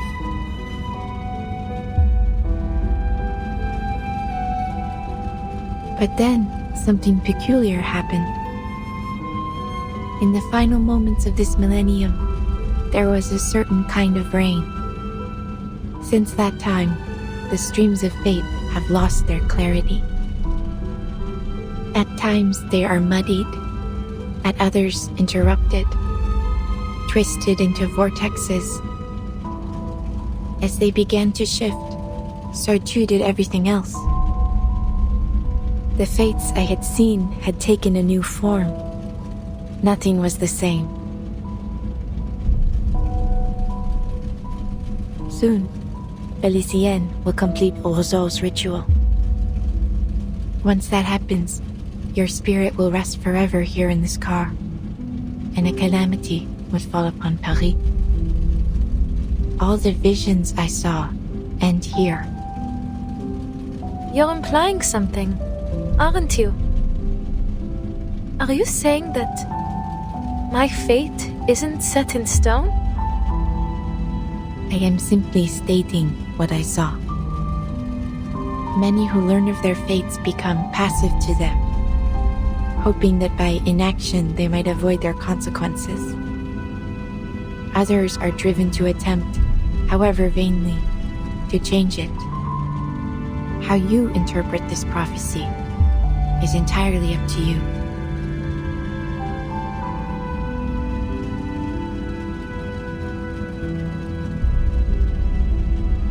Then there's still a chance for me to leave this car, n'est-ce pas? This is a spiritual haven, a place which belongs to you alone. Once you leave, you may find salvation hidden within the currents, or a fate far worse than death. I don't want to know what lies in wait for me. What I want is to get out of here and destroy the diamond, just as I promised. I won't fail again. You know a way to let me out, no? You wouldn't be here otherwise. Please, madame, tell me. Whatever future you're hoping to see, it will never happen if I give up now.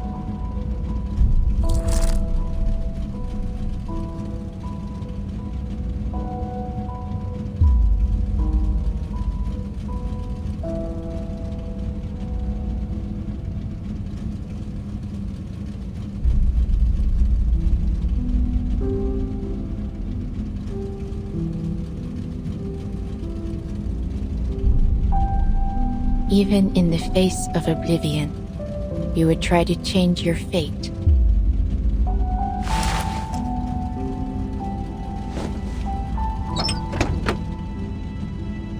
Go, then.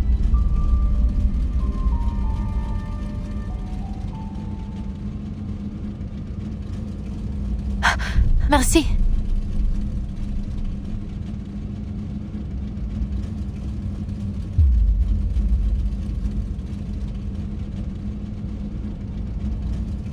I'll see you around, Madame Boiniche.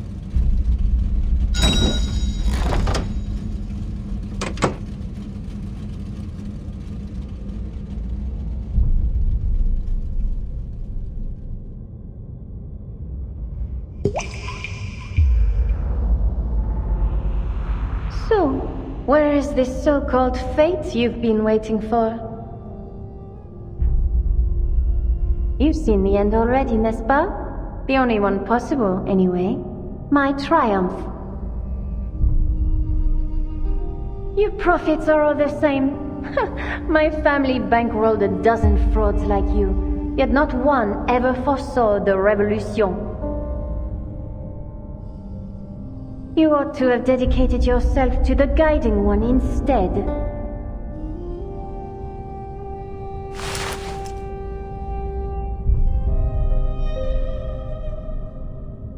You speak because you seek my direction. You wish to unravel the secrets of resurrection. You're clever for a prophet. Of course, that's my goal. I wouldn't allow those bungling followers to take credit for such a discovery. I must determine the truth before anyone else. North, that is where your path leads. But know that there are consequences to what you seek. You will not emerge from it the same.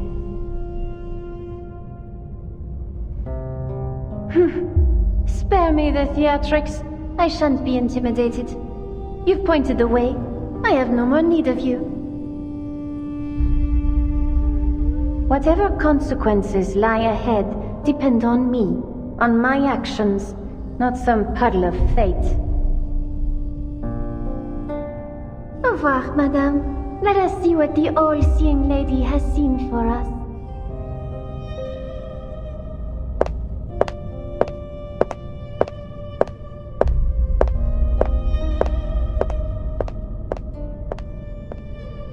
Goodbye, Adele. I look forward to seeing what comes of your actions. To seeing another prove me wrong.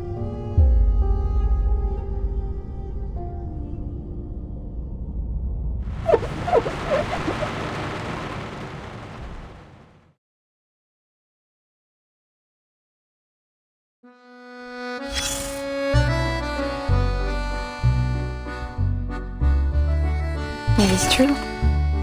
I have held back many important details concerning matters like the nature of Felicienne and Brum's relationship and Professor Roseau's true intentions.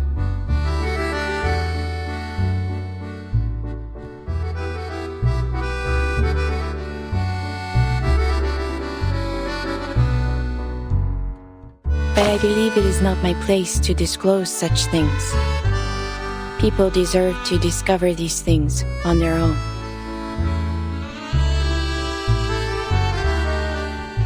Ah, of course. And why not? My Matilda. Such a lovely, radiant girl. She has inherited my strength and added to it a vitality of her own. Those who speak with her often leave smiling.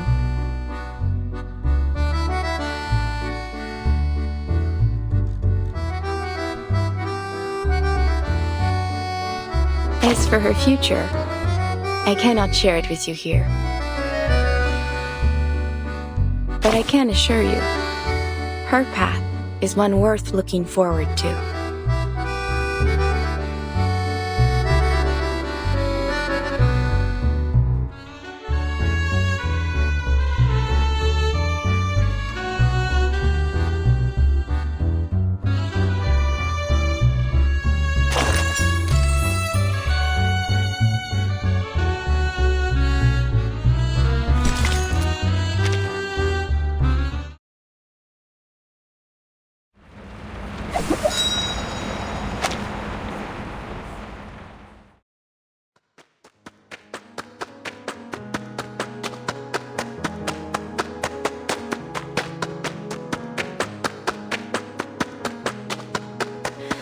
Streams of fate.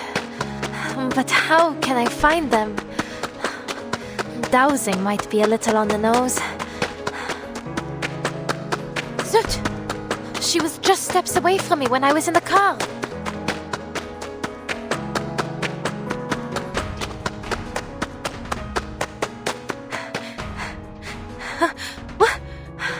What's that?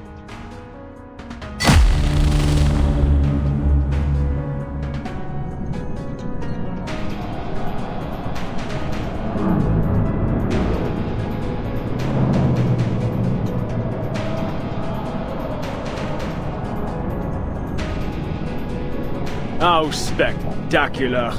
If this isn't a miracle, then I must ask, what else could possibly qualify as one?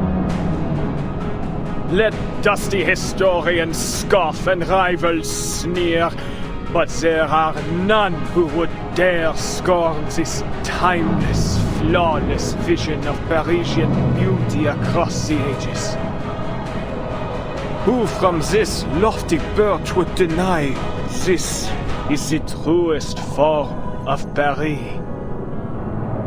The Palace of Optics, the Eiffel Tower, the Arc de Triomphe, Notre Dame, the Luxor Obelisk, the Lutetia Arena, the medieval quarters, each piece woven together in perfect harmony. As I've said, thought shapes reality. This Paris, born from collective imagination, is Paris at its most true and most real. Only when it fully descends shall we finally possess a real world, a life worth living.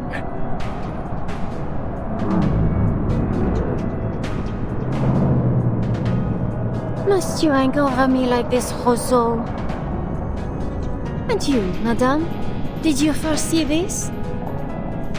The fate of Paris now rests in my hands, and yet I remain myself. What a pity it must be for you. No more tricks. What lies below shall reflect what lies above. So, this is what will befall Paris?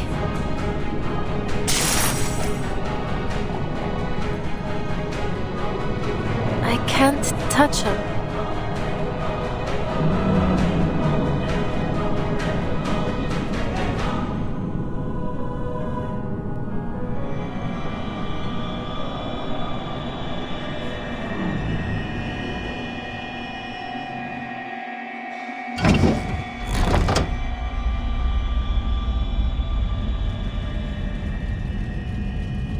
You have returned.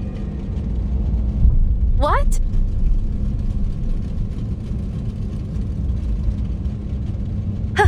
How am I back in here? You failed to take back your body. So long as you return here, though, there is still a chance. I found Felicienne. I was right next to her. But I couldn't reach her no matter how I tried.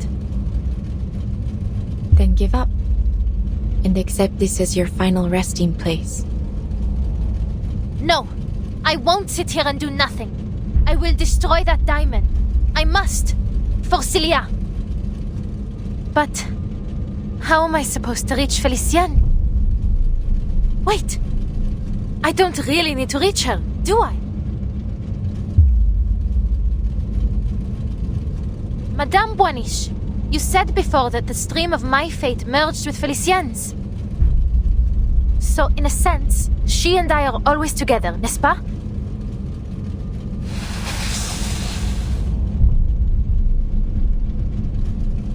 Then, I don't need to find her, nor even find myself. Because she is me, and I am her. You have begun to understand. She only had the means to claim your body because your spirits are closely intertwined. Any impact to your body affects both souls, though the weaker of the two spirits often cannot endure the strain. Often, but not never, no? So even you can't see what comes next. You don't know whether Felicienne or I will win this fight.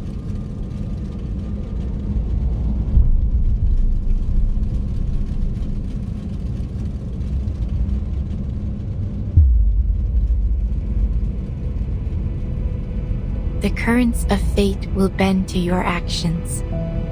You will steer its course rather than be swept away. You have never once yielded before destiny, and that is precisely why I have followed you from the beginning.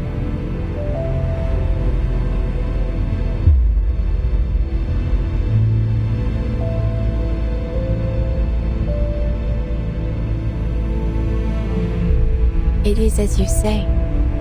I do not know if you will emerge victorious in this final trial. Will you carry this through for me? Do you even need to ask?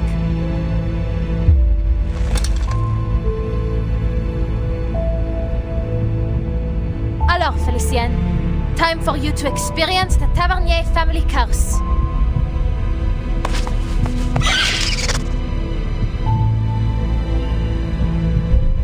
If our fates are truly intertwined, then this curse must bind your soul as well as mine.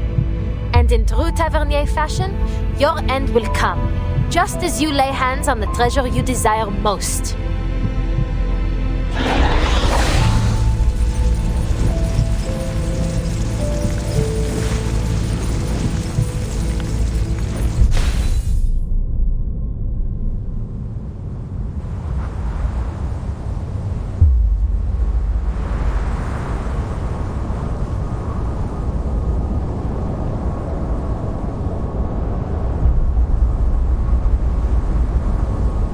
Incroyable, Felicienne.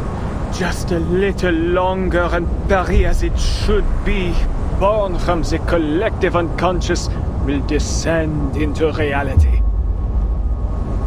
The true Paris, not like the garbage heap below us.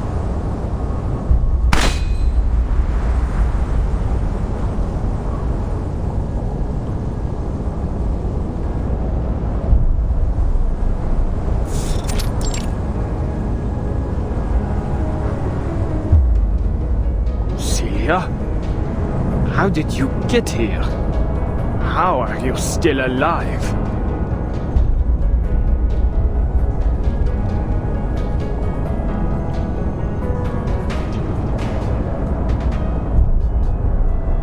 Adele called out to me. Fascinating. Truly fascinating. Your soul should have been erased by Felicienne. I must thank you once again, my most brilliant student. Your existence confirms another of my theories. The depths of myth promises more than just resurrection, but an end to death itself. A friend of Adele's? No doubt you're as tactless as she was. You intend to stop me? Be my guest.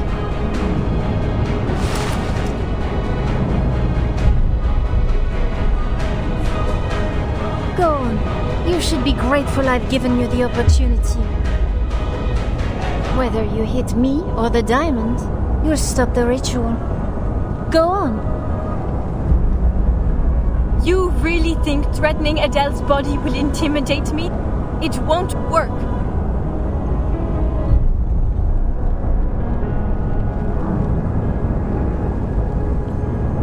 Yet, is that hesitation I see?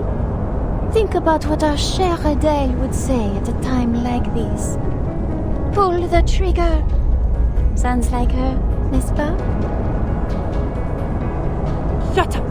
Shut up! My, have I said something wrong? Or perhaps you don't know Adele as well as you thought. Here, let me show you in a more vivid manner.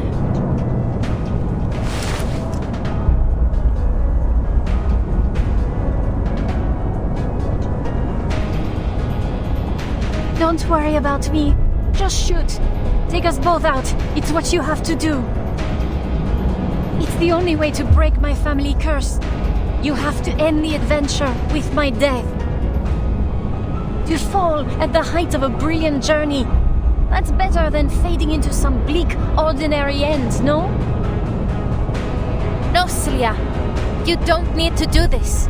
I'll end this myself.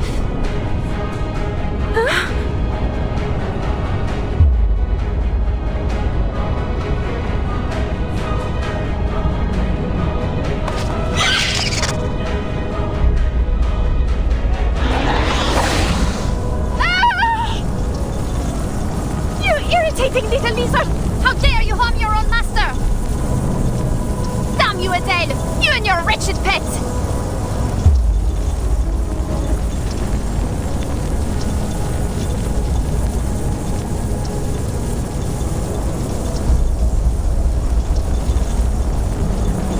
So this is what it feels like for a soul to be scorched.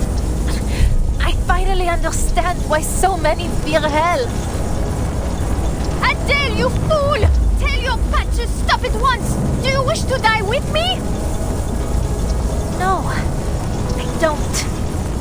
Not right now, Felicien. So why don't you draw the diamond? I can already guess your response. You keep dreaming! This diamond belongs to me! Not even death can steal it from me! Listen to you. You'd make an excellent tavernier.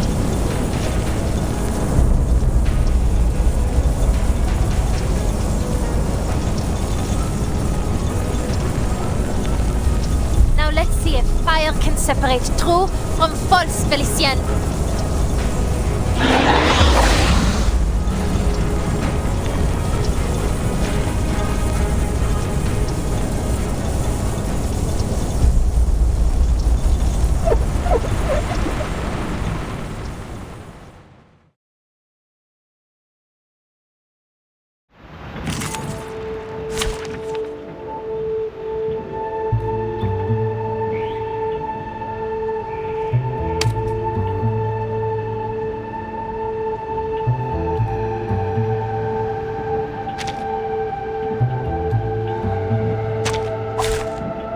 Which of these darlings shall we attend to first?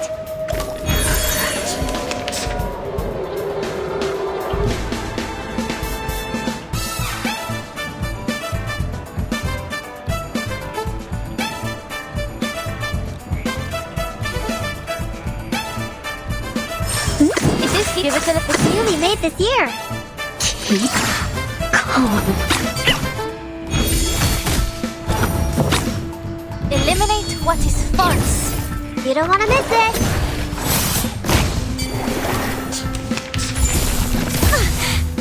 Got you.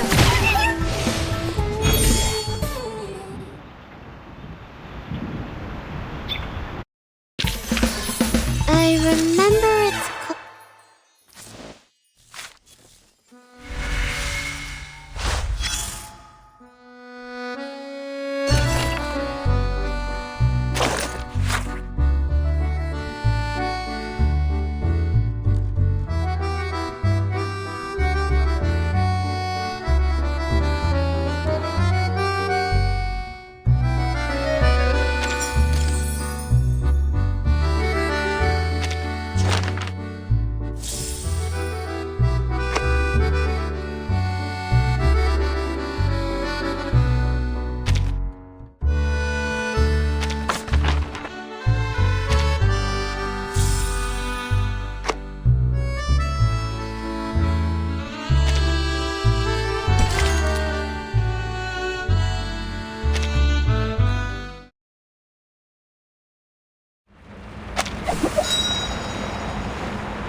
Then Adele's personality wasn't entirely consumed. She's managed to regain control of her body. Even a spirit as strong-willed as Felicien lacks the ability to completely dominate another. Perhaps I was wrong to shift focus from the power of the collective unconscious. There is no need for that, Professor.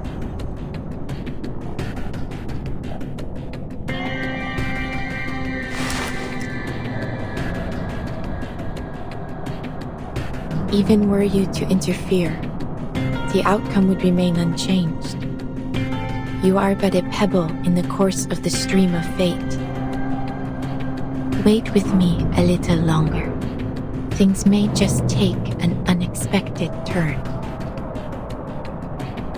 You saw something, didn't you? Quite the contrary. I see nothing, and that is what fascinates me most of all.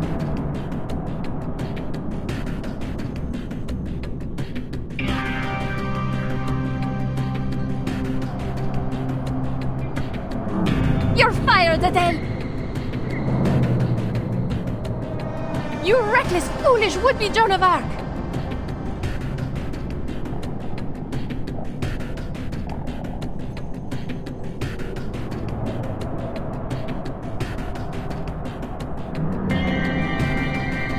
That's almost flattering.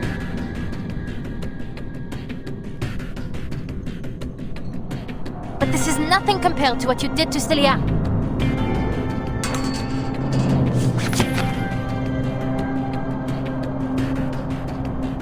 Adele, hurry! Turn your fire on the diamond! Silence!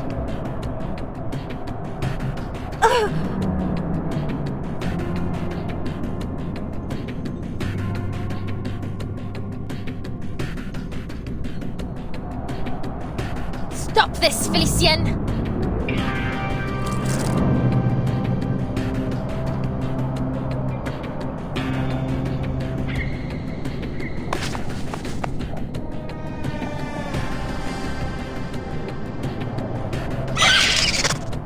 Par le feu est purifié.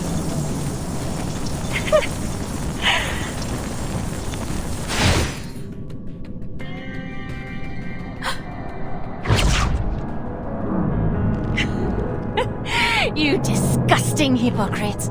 Don't you dare wag that finger at me! You may fool everyone else, but not me!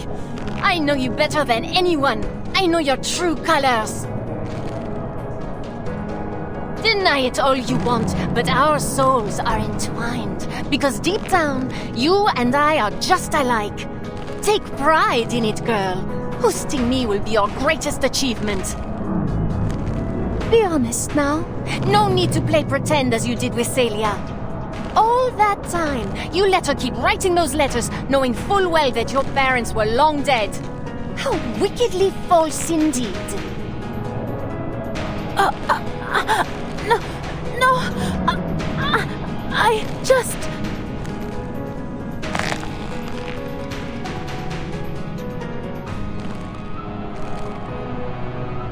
She shared her deepest hopes and dreams with you through those make-believe adventures, but you ignored them.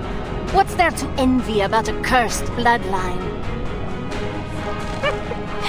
I suppose you kept her as a salve to your dreary, miserable life. You really thought you could fool the world into thinking taxi driving was your highest ambition? Deep down, you've always craved more. Don't act like you know me.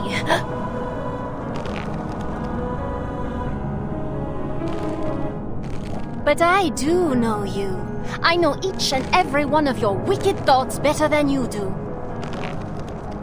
She told you to burn the diamond, but you secretly desired it. You craved your place in this adventure, your death. Who could blame you for triggering the curse? You weren't chasing treasure, not by choice, not like your parents. All of this to pretend you are unwillingly caught up in this adventure. You even get to play the savior. And oh, how your dear little friend fits the role of a damsel in distress. All you need is a villain. And that's where I came in, just as you wished. Of all people in Paris, why did I come to you? Have you given it even the slightest thought?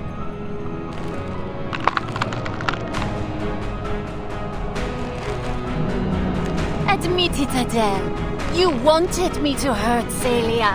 You wanted to kill her.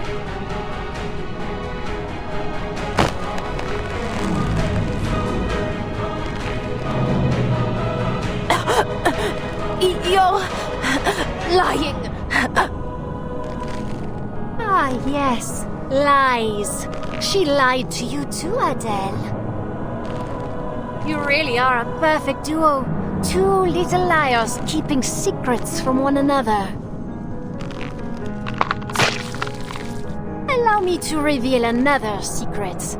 Destroying this diamond will bring an end to more than just me.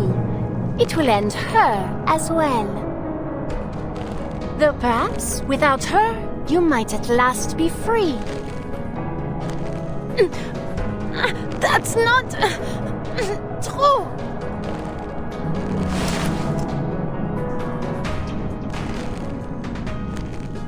Don't listen to her, Adele. You must destroy the diamond. The depths of myth must not be unleashed. Lose your friends or lose the city. What will it be, Mademoiselle Tavernier? What am I saying? I have no intention of giving you the chance to decide. I am not about to die again.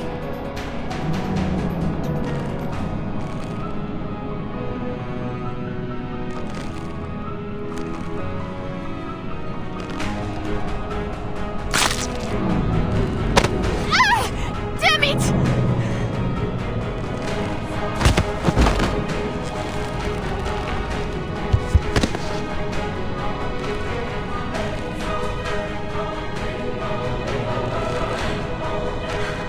Funny that. I'm not ready to die either.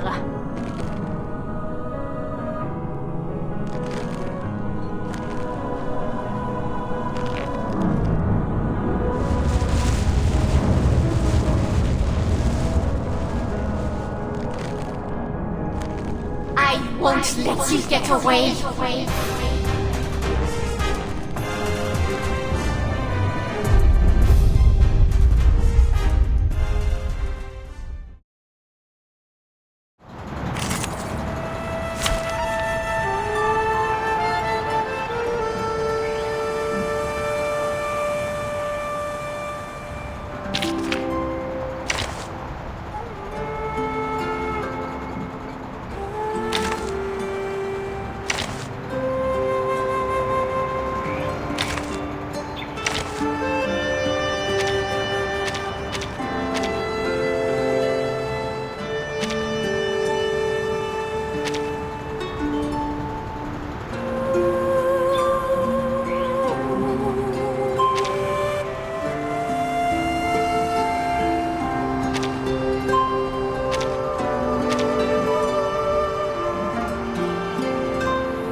I'll keep us safe.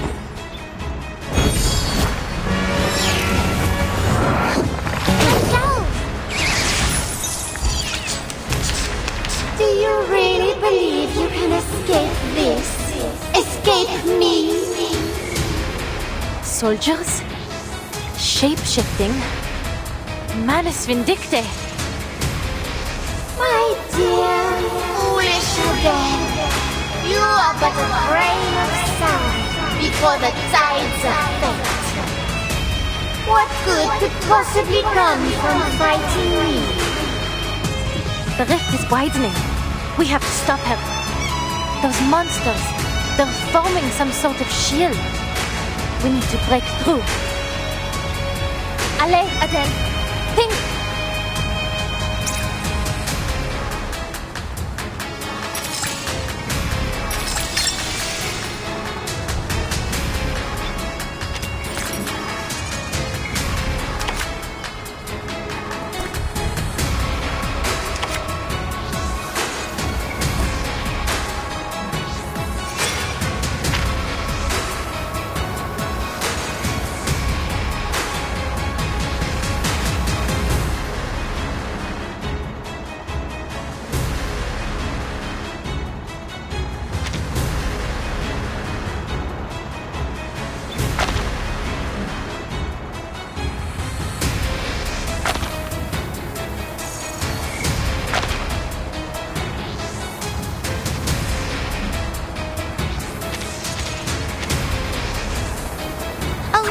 This keeps they said if it's a little water.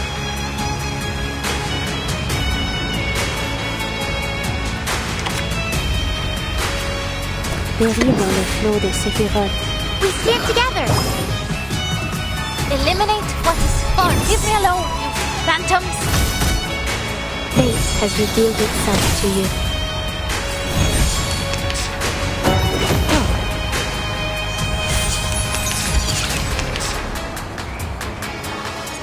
If the depths of myth is nothing more than a sea of collective unconscious, then the creatures born from it must be mere reflections.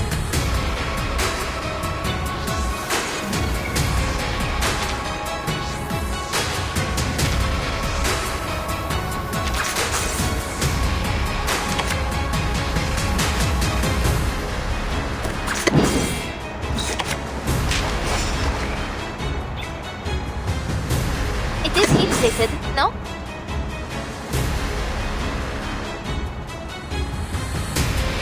Doom awaits within.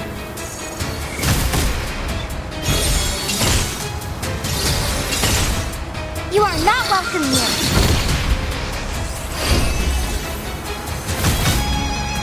Verzeihen Sie mir.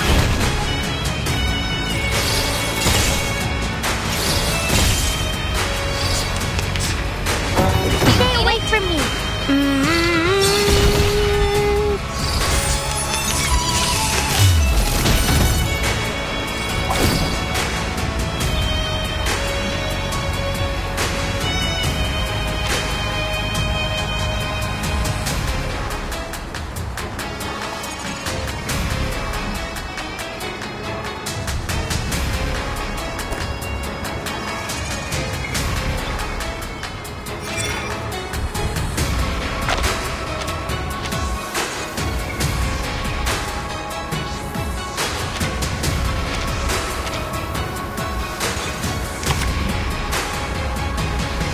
A glimpse beneath the veil.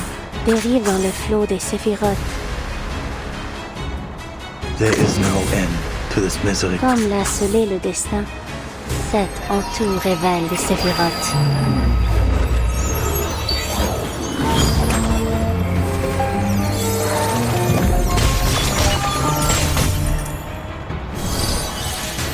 The tremors of fate.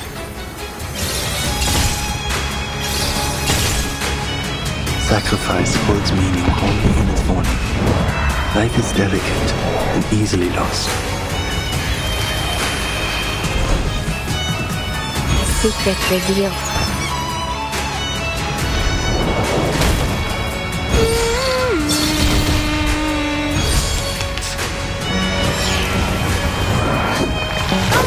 Enough! Is that feeble little flame supposed to scare me? Be careful!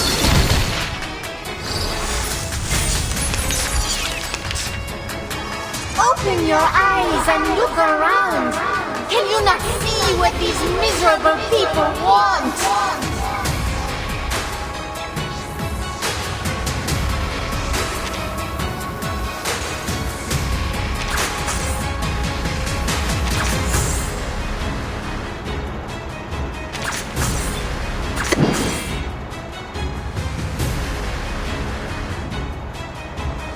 Périr dans le flot des séphirotes. Purge the impurities.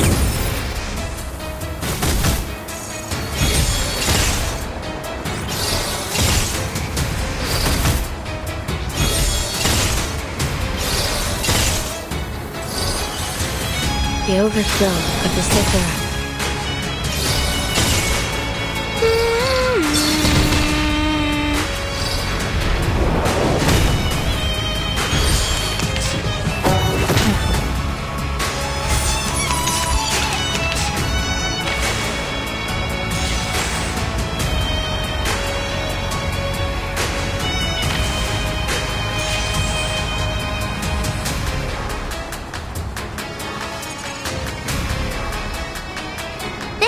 Should do.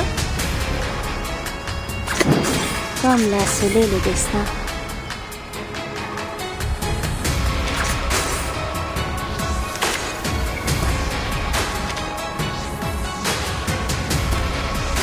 Give it a little water.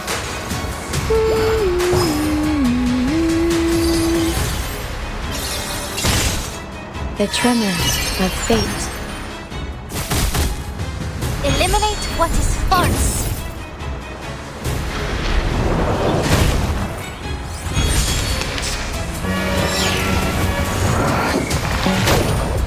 Oh, be careful.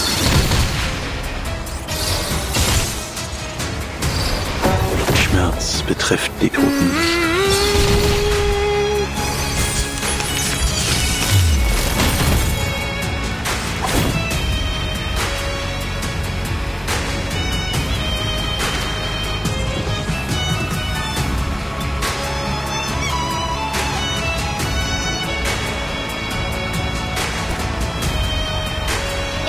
nicht. No?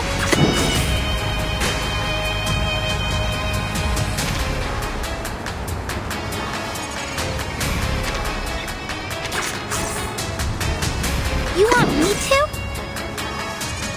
A glimpse beneath the veil.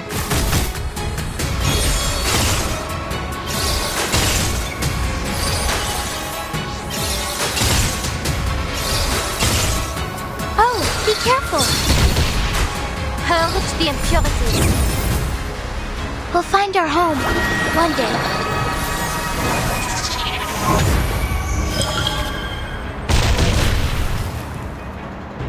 pt.2 révèle les séphirotes.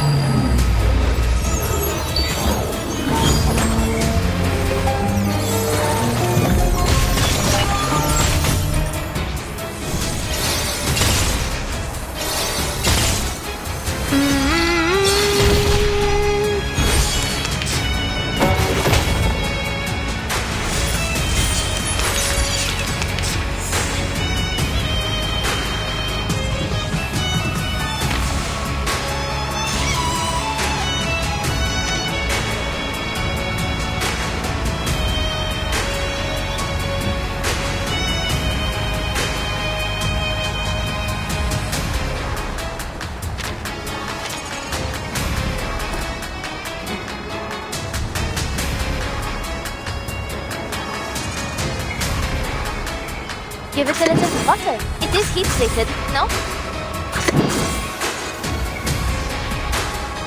Doom awaits within. Comme l'a scellé le destin. Eliminate what is false.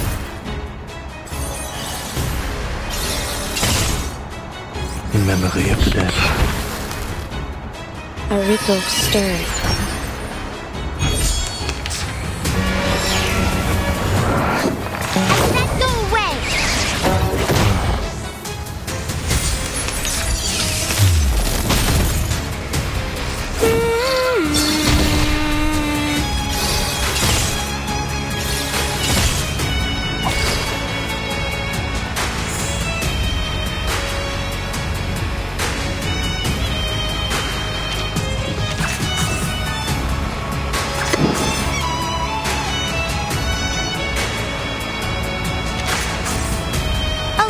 Here's enough. This much should do. Purge the impurities.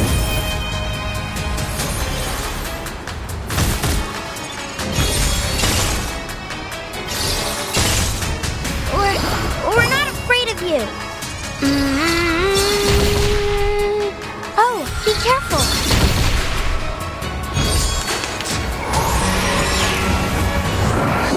That was quite rude. Stay away from me. I'm nobody. Just a tour guide from Paris who can handle a car. And tell truth from lies. Par le feu est purifié.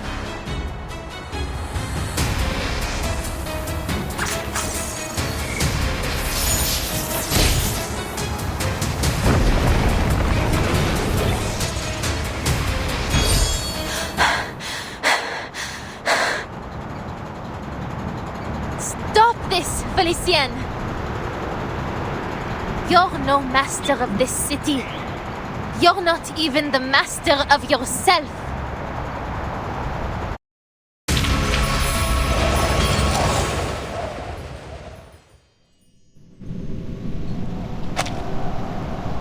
She's going to destroy the key barrier. If I don't intervene, all I've worked for will come to nothing. Give me one good reason I shouldn't shoot. The rift of the archive of imagery has shown no signs of closing, Professor. Look up again. Watch closely.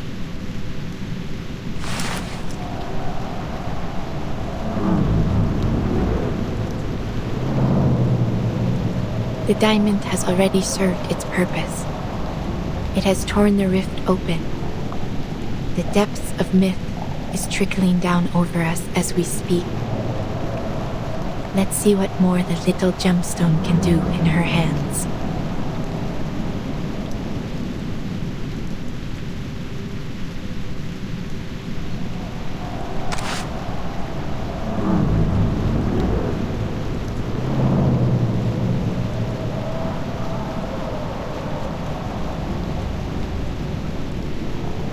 Celia, you said you'd buy me a good luck necklace after you publish your paper. Will you keep that promise?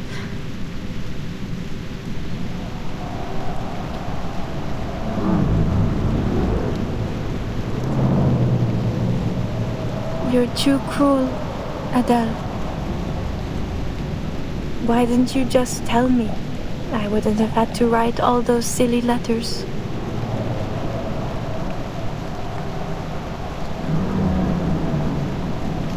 Will I see you again? I'm not sure.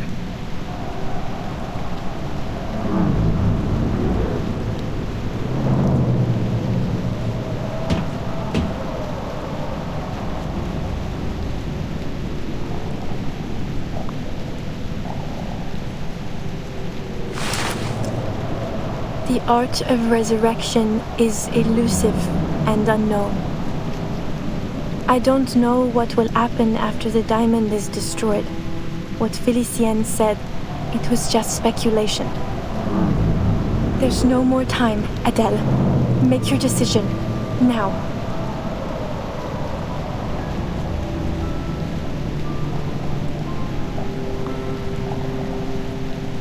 You know what? Felicienne was right. I am a foolish, pathetic hypocrite. But she still doesn't know all that much.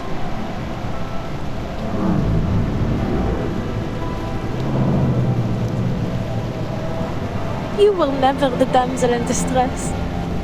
No, you're the hero, the adventurer. You were the one who uncovered all the clues. You were the first to embark on this journey. You're more of a tavernier than I'll ever be, Sissi.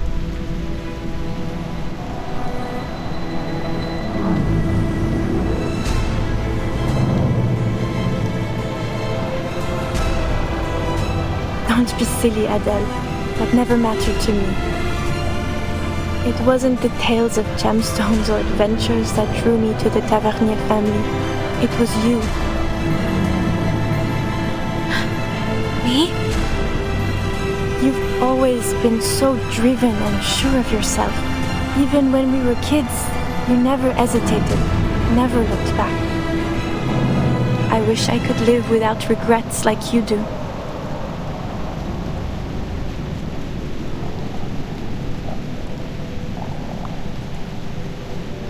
Stay that way, Adele, just as you are.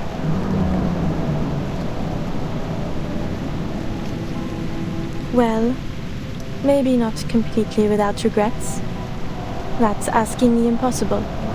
But if you hesitate now, I'll be disappointed. So go on. Follow your art, my dear friend. I believe in you.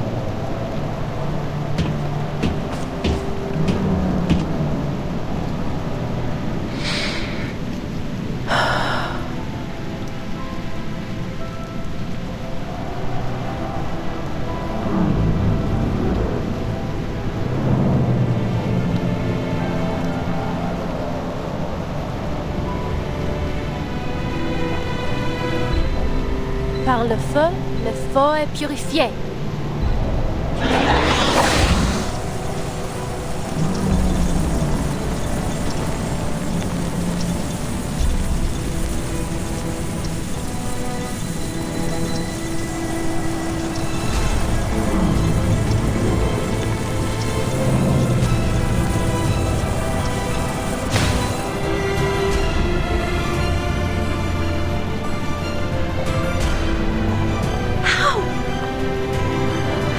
Still be here.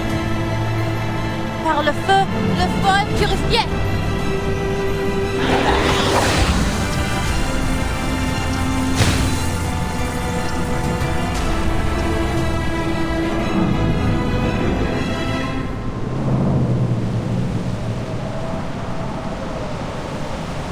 I burned the beast of Gévaudan. I even burned Felicienne. So why can't I burn this diamond? It is from the depths of myth, isn't it?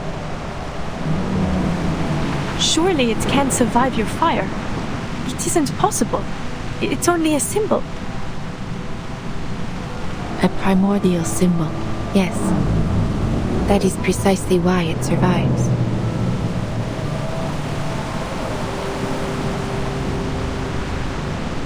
The French blue is both abstract and concrete. An iconic symbol held deep in the collective imagination of our society.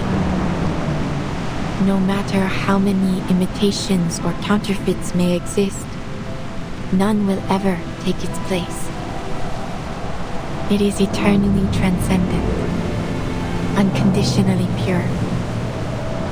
Its existence can never truly be destroyed.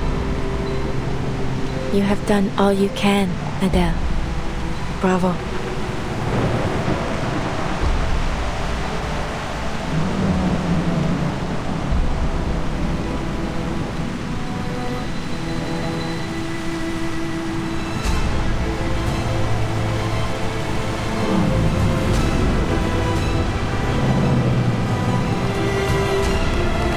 But I failed to destroy the diamond. Celia and Felicienne are...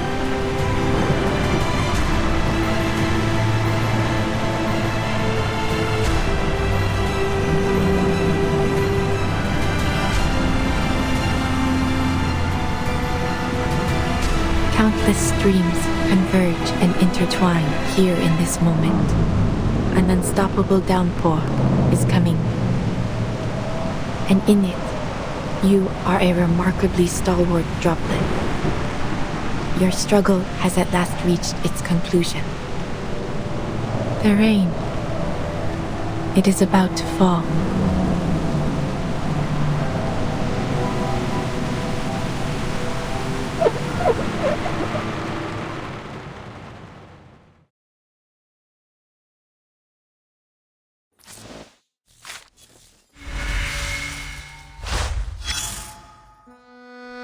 What a cruel storm. So far, the story has followed along a classic direction. Broom walked the hero's journey. But just as it seemed that it might end with triumph, down came the storm. This is the 5th joke fate has played on me. Of course you did.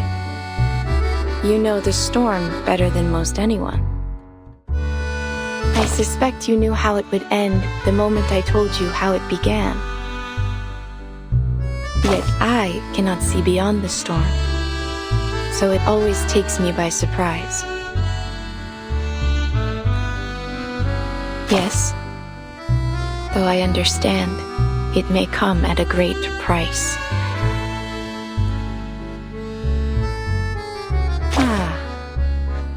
Perhaps that is why the Vigile Bureau and the Foundation have kept such a keen eye on me.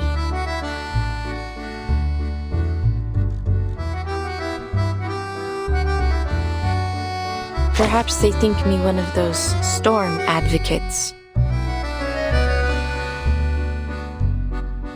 But why would I advocate for it? I have never asked for it. All I have done is try to understand it.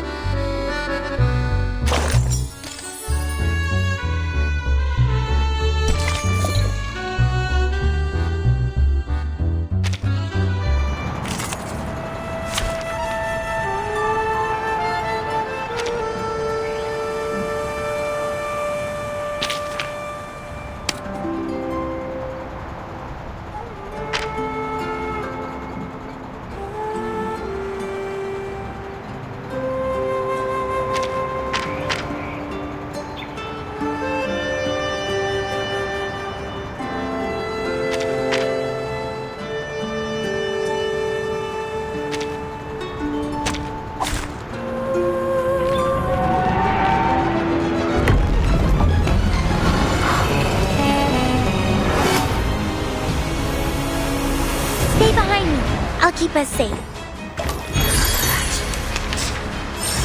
This tent, it's newly made this year. Keep calm.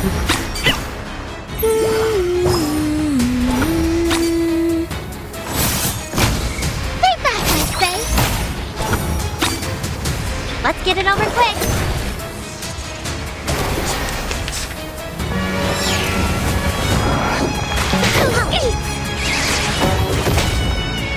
You are not welcome here.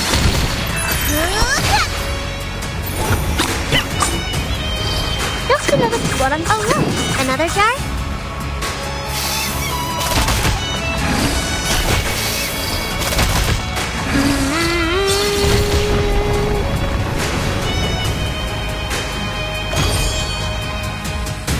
That one even as tough as waking up an old factory.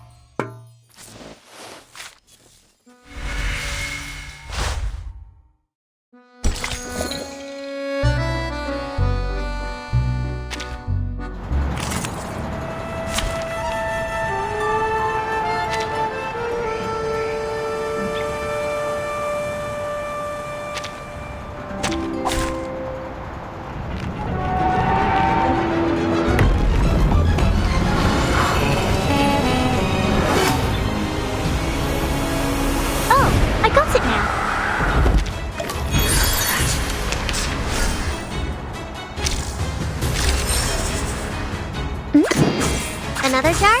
It's newly made this year. Perfectly understood. Another jar? Just another. Oh look, here's another one. Please, allow me.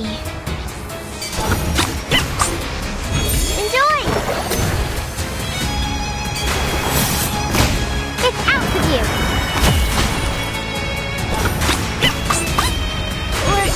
We're not afraid of you!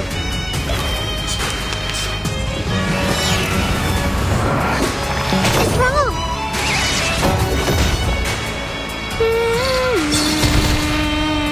Got you!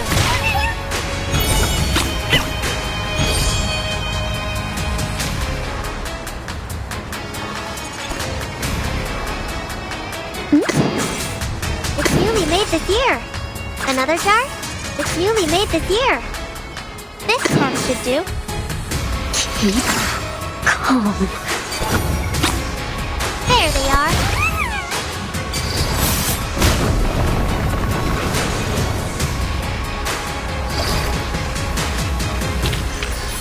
I remember it's...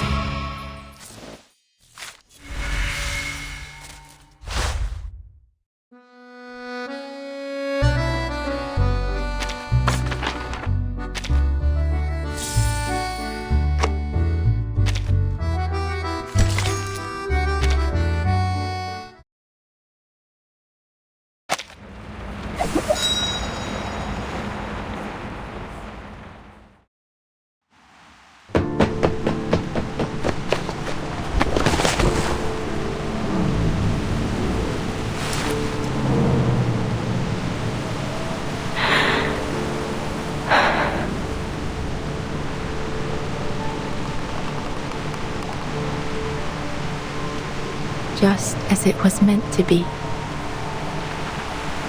What?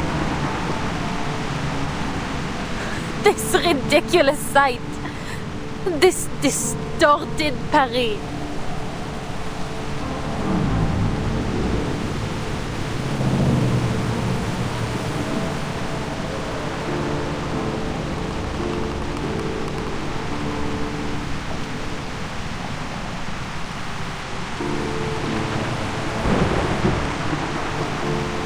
The July column just turned into a billboquet. The Vert Galant statue replaced with some bizarre lobster. And my friend is disappearing before my eyes. And you're telling me that all this was meant to happen? It's all so meaningless.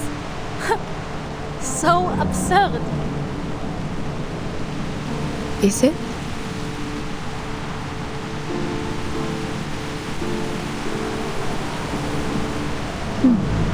Perhaps you are right, Adele. Thank you for showing me what I could not see. Fate, destiny. It has become nothing more than an absurdity, a tangled mess. This storm should never have come to pass. Storm?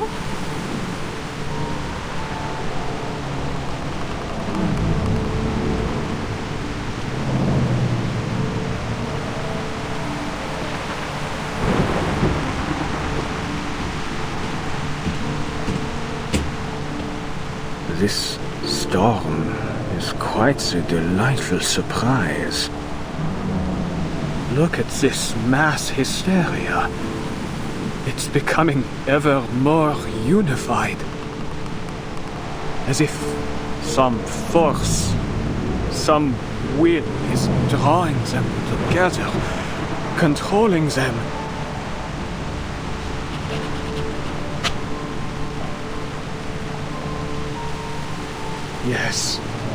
Yes, I see it clearly now.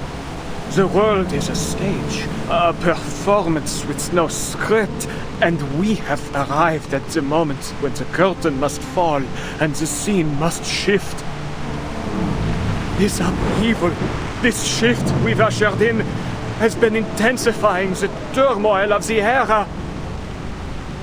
What a marvelous device. It's just the spark we need to ignite a cleansing fire. With this power, we can manipulate the appearance of the storm as we please. The changes to the mass hysteria, yes, it's all obvious now.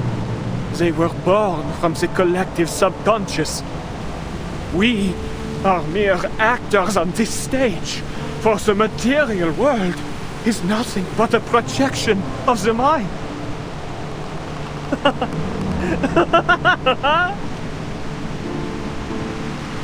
Their dialogues are but borrowed lines from ancient scripts. Their passion, their love for life, an oblivious repetition of the same narratives. The play has no script, yet tells the same story.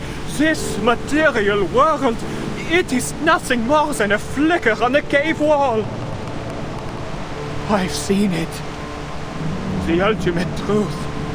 The truth that even the transcendental law feigns to hide. But I've seen it now. I've seen it. The depths of meat itself will also be corrected, just as all the errors of the reality. But who decided which of these errors are wrong to begin with? Or perhaps what is right is essentially an endlessly repeated chain of errors.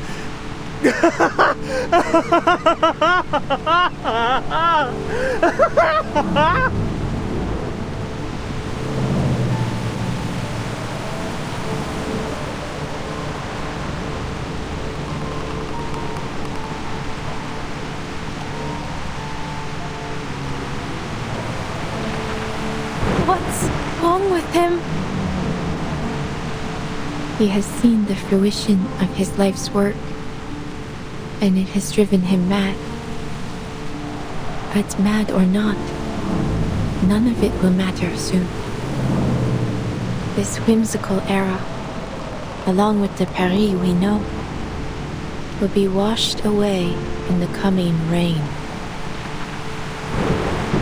Is this some kind of joke? Am I missing something? An era wiped out by a little rain? It doesn't make any sense.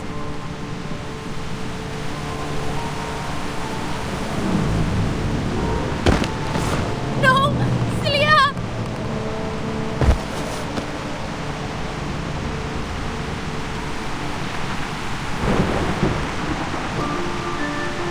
Paris.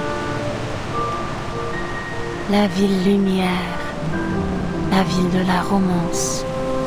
Une tapisserie de symboles.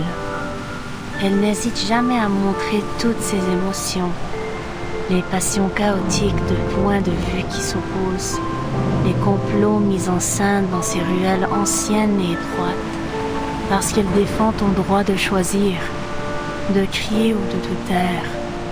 De regarder en arrière ou vers l'avenir. De vivre sous une monarchie ou une république. Et une myriade d'idéologies. Tu peux te jeter dans le maelstrom ou en créer un nouveau toi-même. Celia loves this city so deeply. She knows everything about Paris, from the catacombs to the top of every tower. Celia deserves to live, not me. Why? Why does Celia have to vanish? Nous nous tenons dans un vaste jardin où les sentiers s'entrecroisent à l'infini, accueillant des bifurcations sans fin, des choix sans fin. Hernani, Notre-Dame, les montgolfières qui flottent au-dessus du palais Saint-Pierre. Ces philosophies trouvent leur forme, circulant de lèvre en lèvre, de cœur en cœur, à travers tous ses habitants. Considérer le destin et la vie avec élégance et légèreté. Voilà le véritable esprit de Paris. Là où les rêves et les imaginaires ne s'effacent jamais, ils t'accompagnent à travers tous les temps et toutes les époques comme un festin qui voyage. Immortel, indestructible. Non!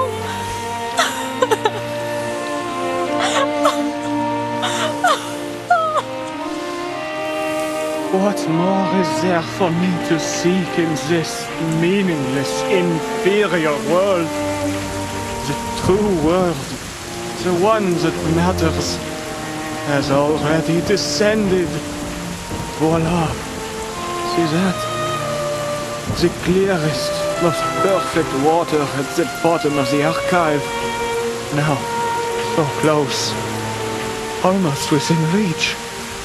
In the deepest, most pristine layer of our joint consciousness. Éternellement vrai. éternellement gravé dans l'esprit.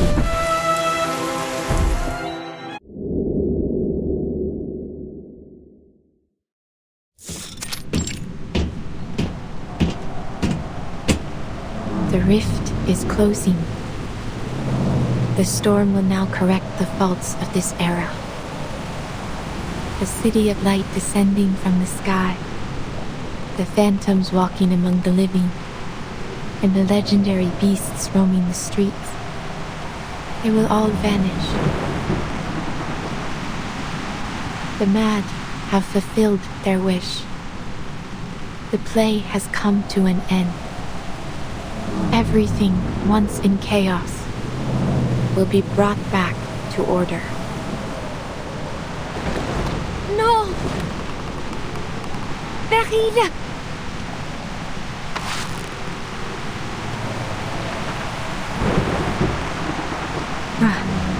You have awakened. Though perhaps it would be better to remain asleep. It may spare you some pain. I am no coward, Beryl.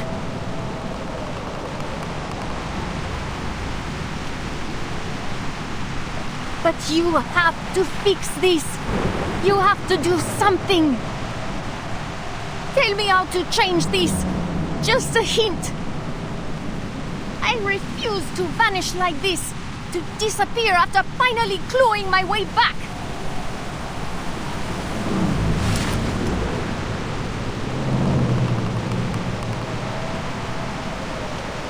Those worthless grovelers who can't even use arcane skills. They deserve to die, not me. This world belongs to us. Don't you dare turn your back on me, Beryl Buanish. I will report every moment of this to the Guiding One.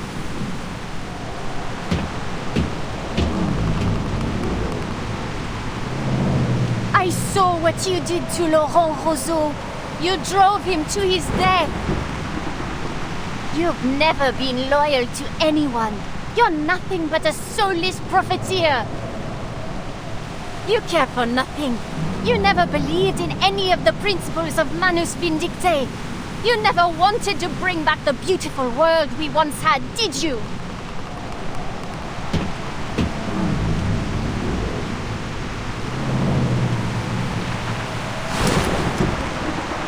How amusing. You seek my help, yet accuse and threaten me in the same breath. Do you think you speak to me from a position of strength? What would you do if our positions were reversed, dear Felicienne?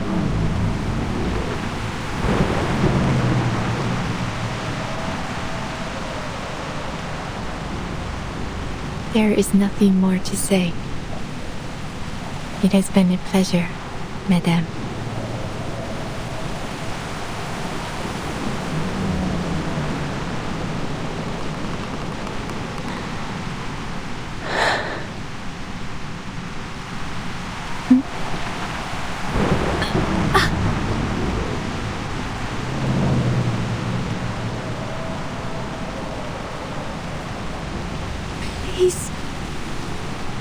Please, help me, Beryl. I don't want to die. Très bien.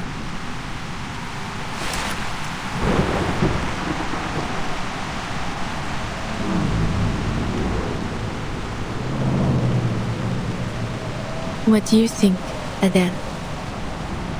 Should she be saved, or pay for what she has done with her life?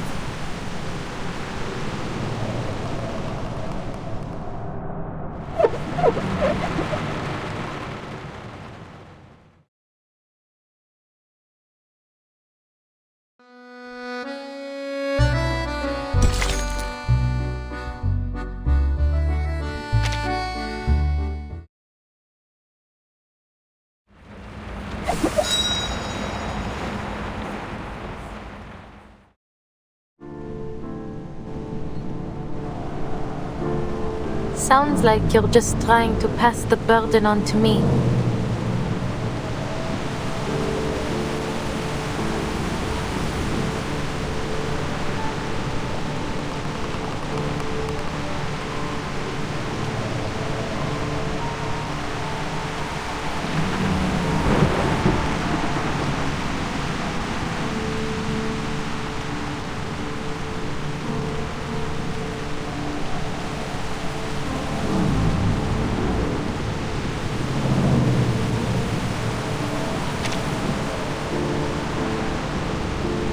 Whether she lives or dies, the weight ends up on my shoulders, doesn't it?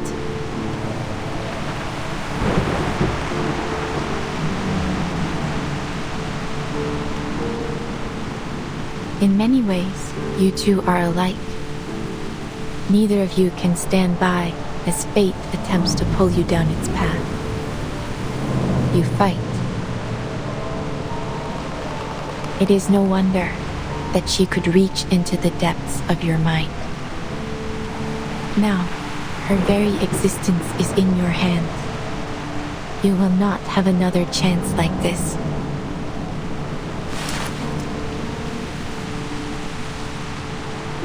Your friend and the original Felicienne perished in the same way. It is likely, then, that she has returned to the depths of myth. Should Felicienne live, she may become the key to discovering the truth of that realm. And in time, you may even find a way to bring your friend back. Yet, should she die, you will have taken a fitting revenge, and her torment of your body will end at last. Swear it then. Swear that every word you just said is true.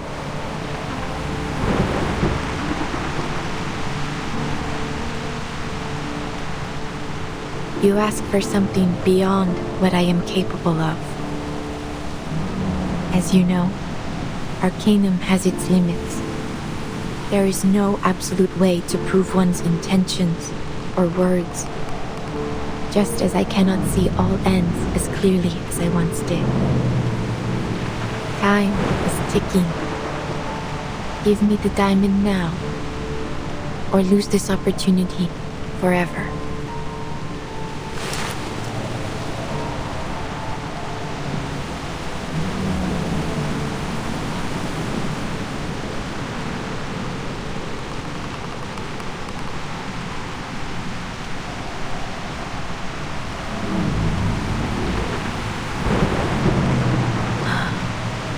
Take it.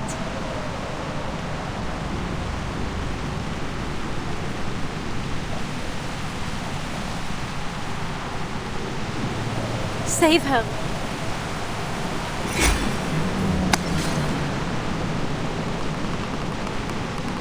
Merci beaucoup. You have led me to the answer. I will respond with the sincerity it deserves.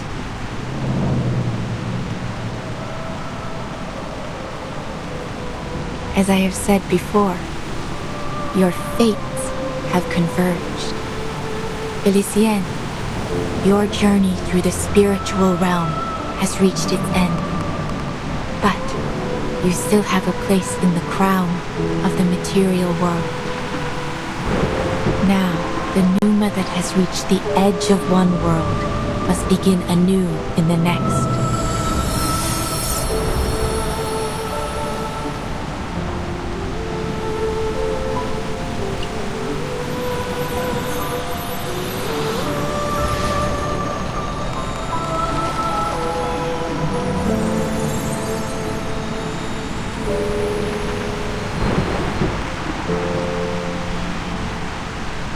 Take this, Adele, an accolade for your adventure.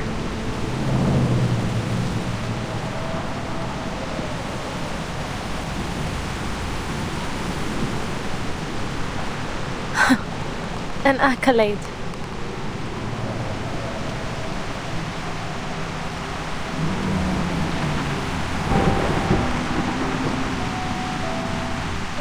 Merci. But your eyes... Please do not worry yourself. It seems I have walked this shoreline too long. I have grown too accustomed to watching its flow. The more I think I see through fate, the more vulnerable I become to it. Still, I chose to watch one final time. Just this once.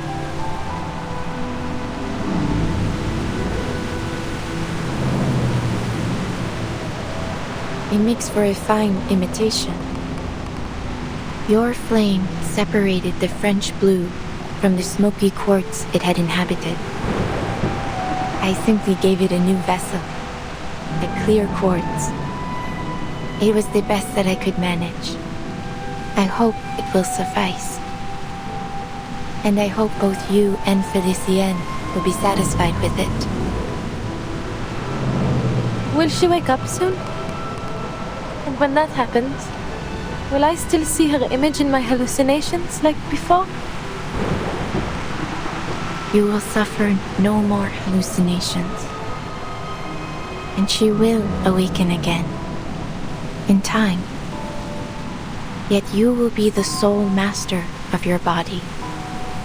She is but a soul quietly bound to it.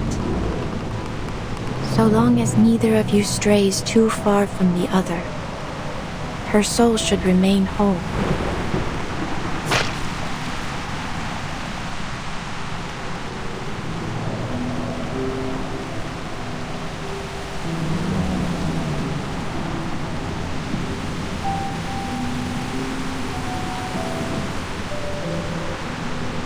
The rain is about to fall. We must go. By dawn tomorrow, this world will be washed clean.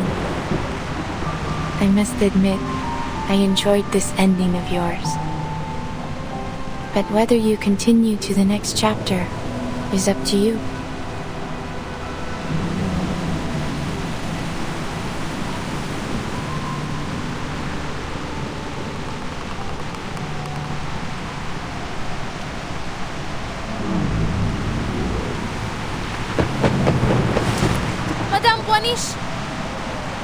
Madame Boiniche, forgive me.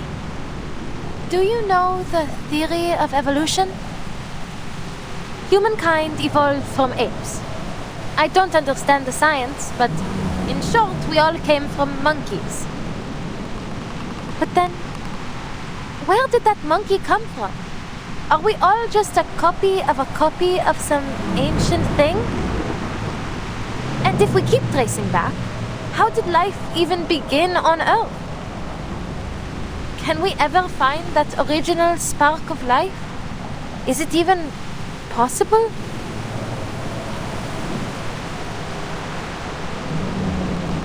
What I'm trying to say is, things rarely have a single clear cause. The birth of life is complex. It can be influenced by all kinds of factors. Maybe that applies to fate as well.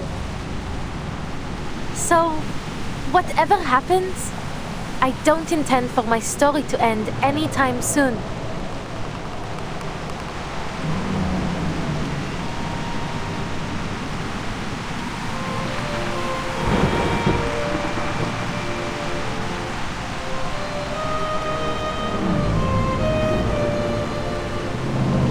Please, take me with you. There must be a way to avoid this storm you spoke of.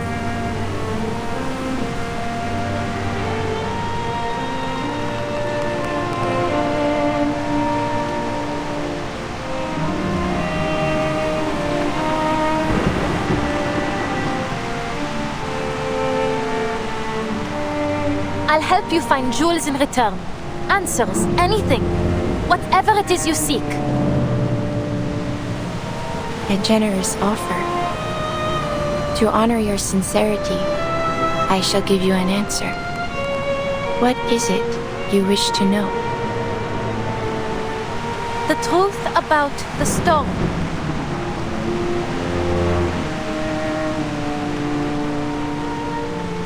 I need to understand it so I can bring back my friends. including Felicienne.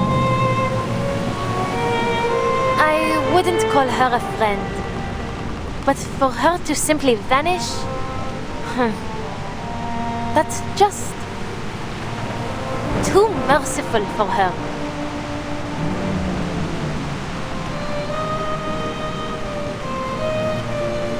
Would you still accompany me, knowing we may gain nothing in the end? I would. You can't just sit around waiting for something terrible to happen, can you?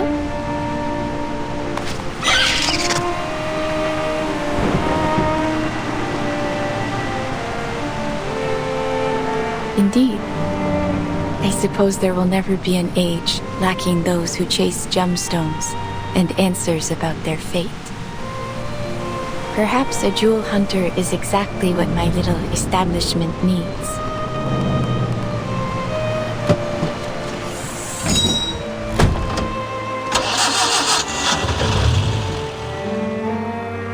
Which way do we go, Madame Boiniche? Forward, through the crowd. Allow me to guide you. I'm just glad to be of service, Madame. I hope you have a pleasant journey.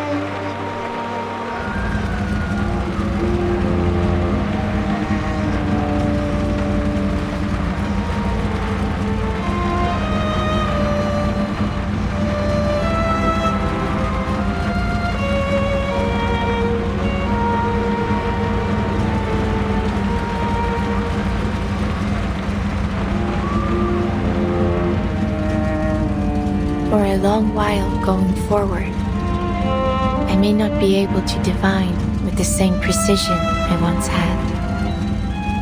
Yet this feeling of not seeing has a comfort of its own. If our fate truly is guided by a higher being, I must imagine they are blind. I hope that when I awake, you will have reached your destination.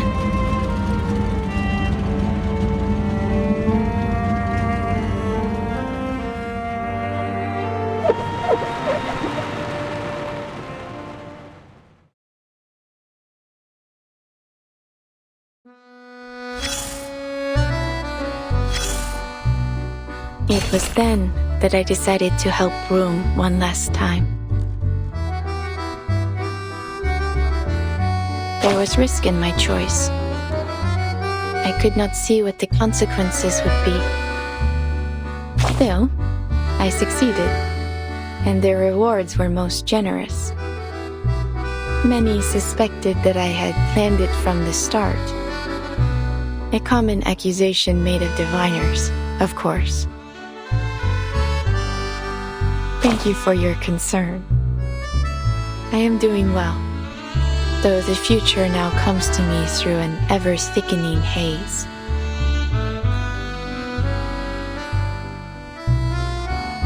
Though, I should say, I find myself welcoming the lack of clarity. I am now able to watch my daughter grow, to observe her, and feel true surprise in every step she takes. If there is anything to take away from Broom's story, I would suggest this. Sometimes, good can come from being blind to fate's path. How exciting it must be to arrive in this world knowing nothing, and, after a long, beautiful journey, realize just how much there is still to discover.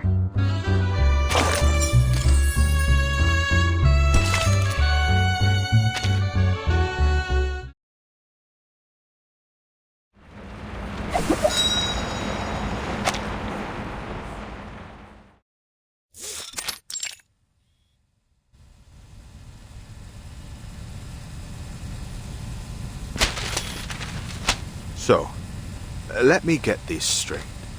The fifth storm was brought forth by Manus Vindicte, and you witnessed the process firsthand.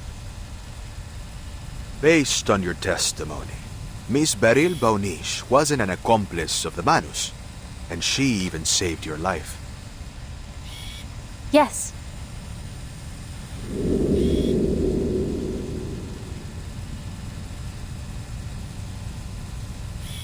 And after that, what happened? I followed Madame Boanish's advice and made it to a shelter that could resist the storm. The rain got heavier and heavier along the way, but thankfully we made it there just in time. It's such a shame my little cab didn't have room for anyone else. I know that there's still a Paris out there, but it's no longer my Paris. Everything I loved there was washed away in the rain. Just as the prophecy said.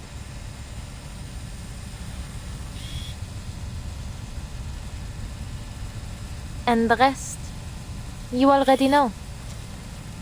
Thanks to Madame Boanish, I wasn't left on the streets alone.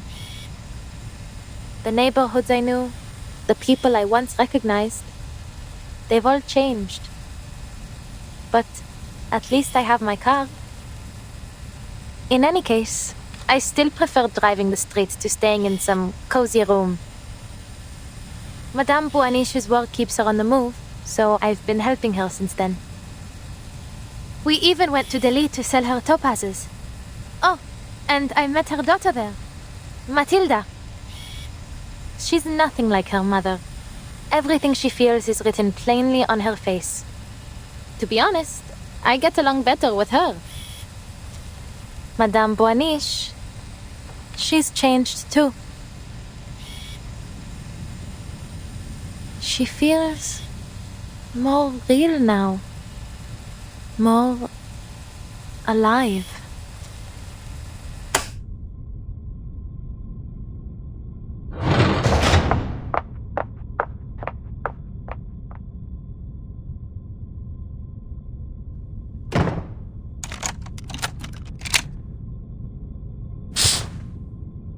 It seems Miss Boanish is in the clear, based on the witness's testimony. She claims Beryl Boanish saved her and has remained at her side for years. If there were anything suspicious going on, she would have noticed. I wouldn't be so sure.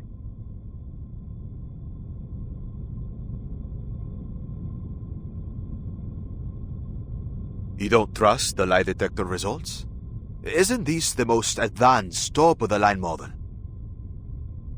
Advanced or not, machines can fail. I prefer to trust my instincts.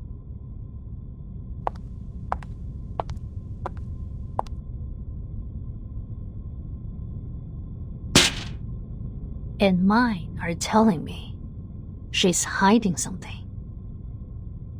About the fifth storm? That, and the fact that Madame Boanish returned so abruptly. After the ninth storm, she vanished without a trace. Who would have thought? She would stroll back in out of nowhere, acting as if nothing happened, with some big revelation in hand.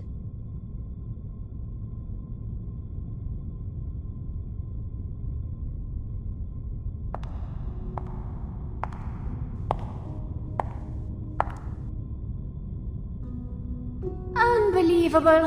One sloppy mistake after another. You'd have been less conspicuous if you'd just written liar all over your face. You should count yourself lucky I covered for you.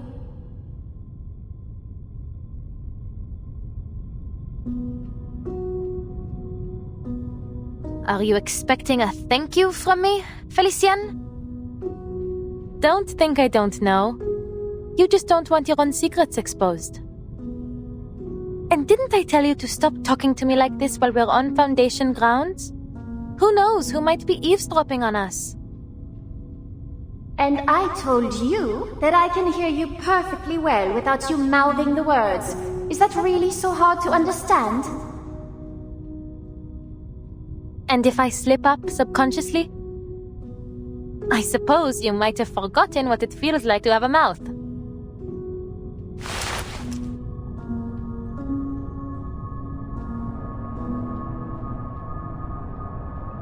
Always so rude to me, while you offer nothing but praise and fawning to that woman.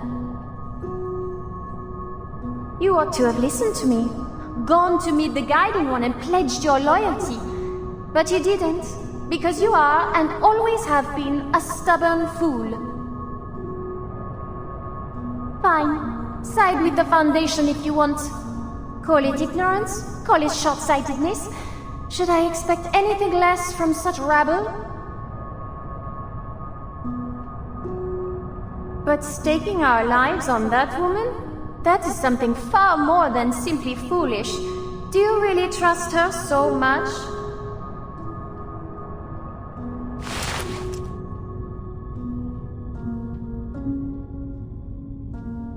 I do. I believe in Madame Boaniche. She'll prove I made the right choice.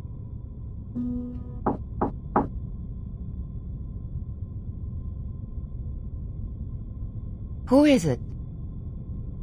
It's me, Vartin. I've come to check on the status of my field mission application.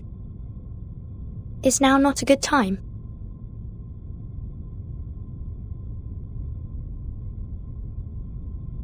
Please, come in, Bertin.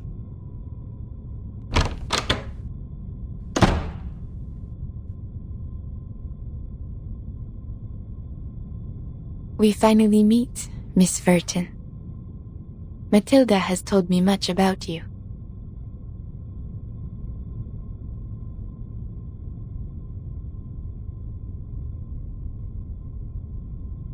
Then you must be Madame Boaniche. I see we can skip the formalities.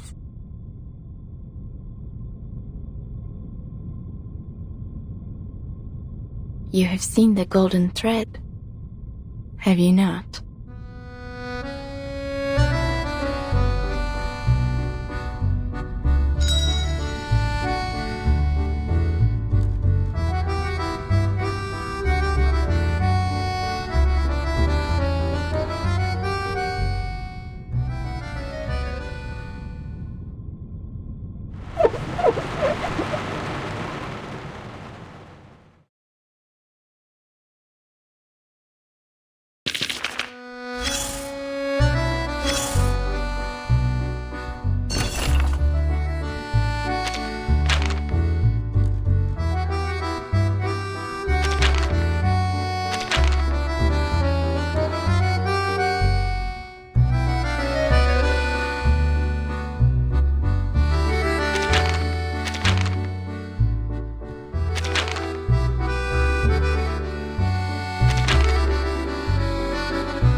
Du chaos naissent les questions, et dans leurs réponses, nous trouvons l'ordre.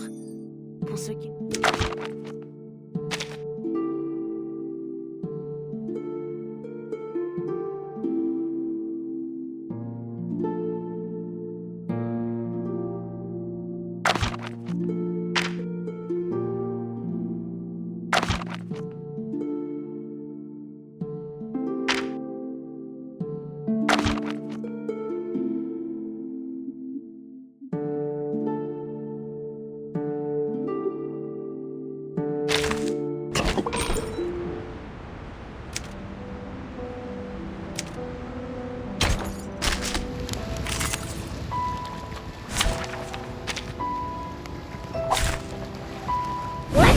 time together.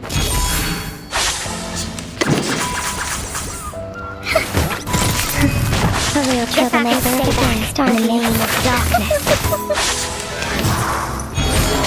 Freaking dumbass! I'm losing my patience! At your service. Your ranking. Blue will fulfill your ending.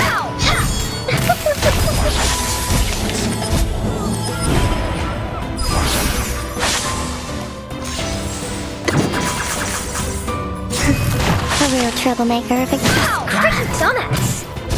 Knock knock. Room service. The same shadow. From the same light. Guess I can stay back. That's late! Huh? It's already over?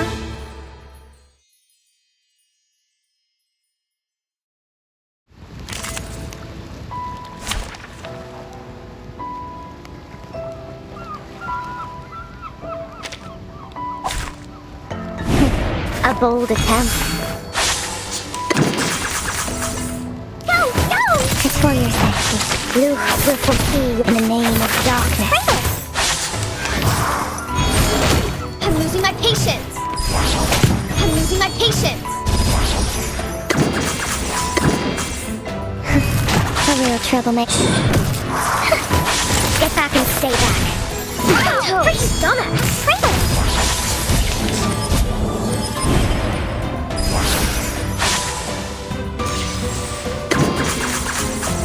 At your service. I'm losing my patience! Knock knock. Room service. The same shadow. From the same light. Blue will fulfill your ending. You're not half bad.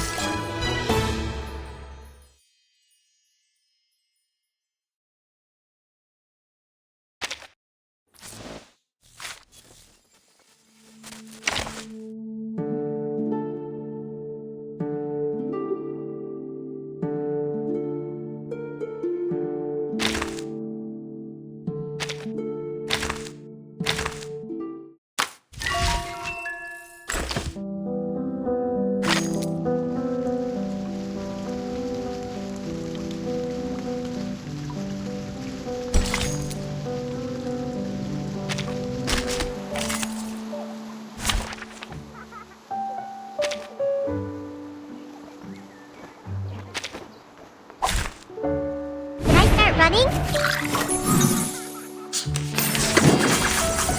Do you have a little faith in me, Master? Let's get it over quick! There they are!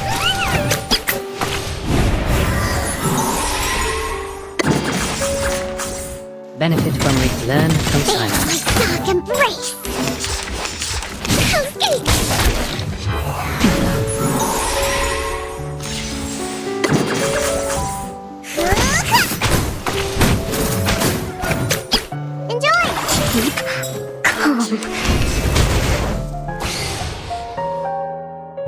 Your first-hand experience is our best advertisement.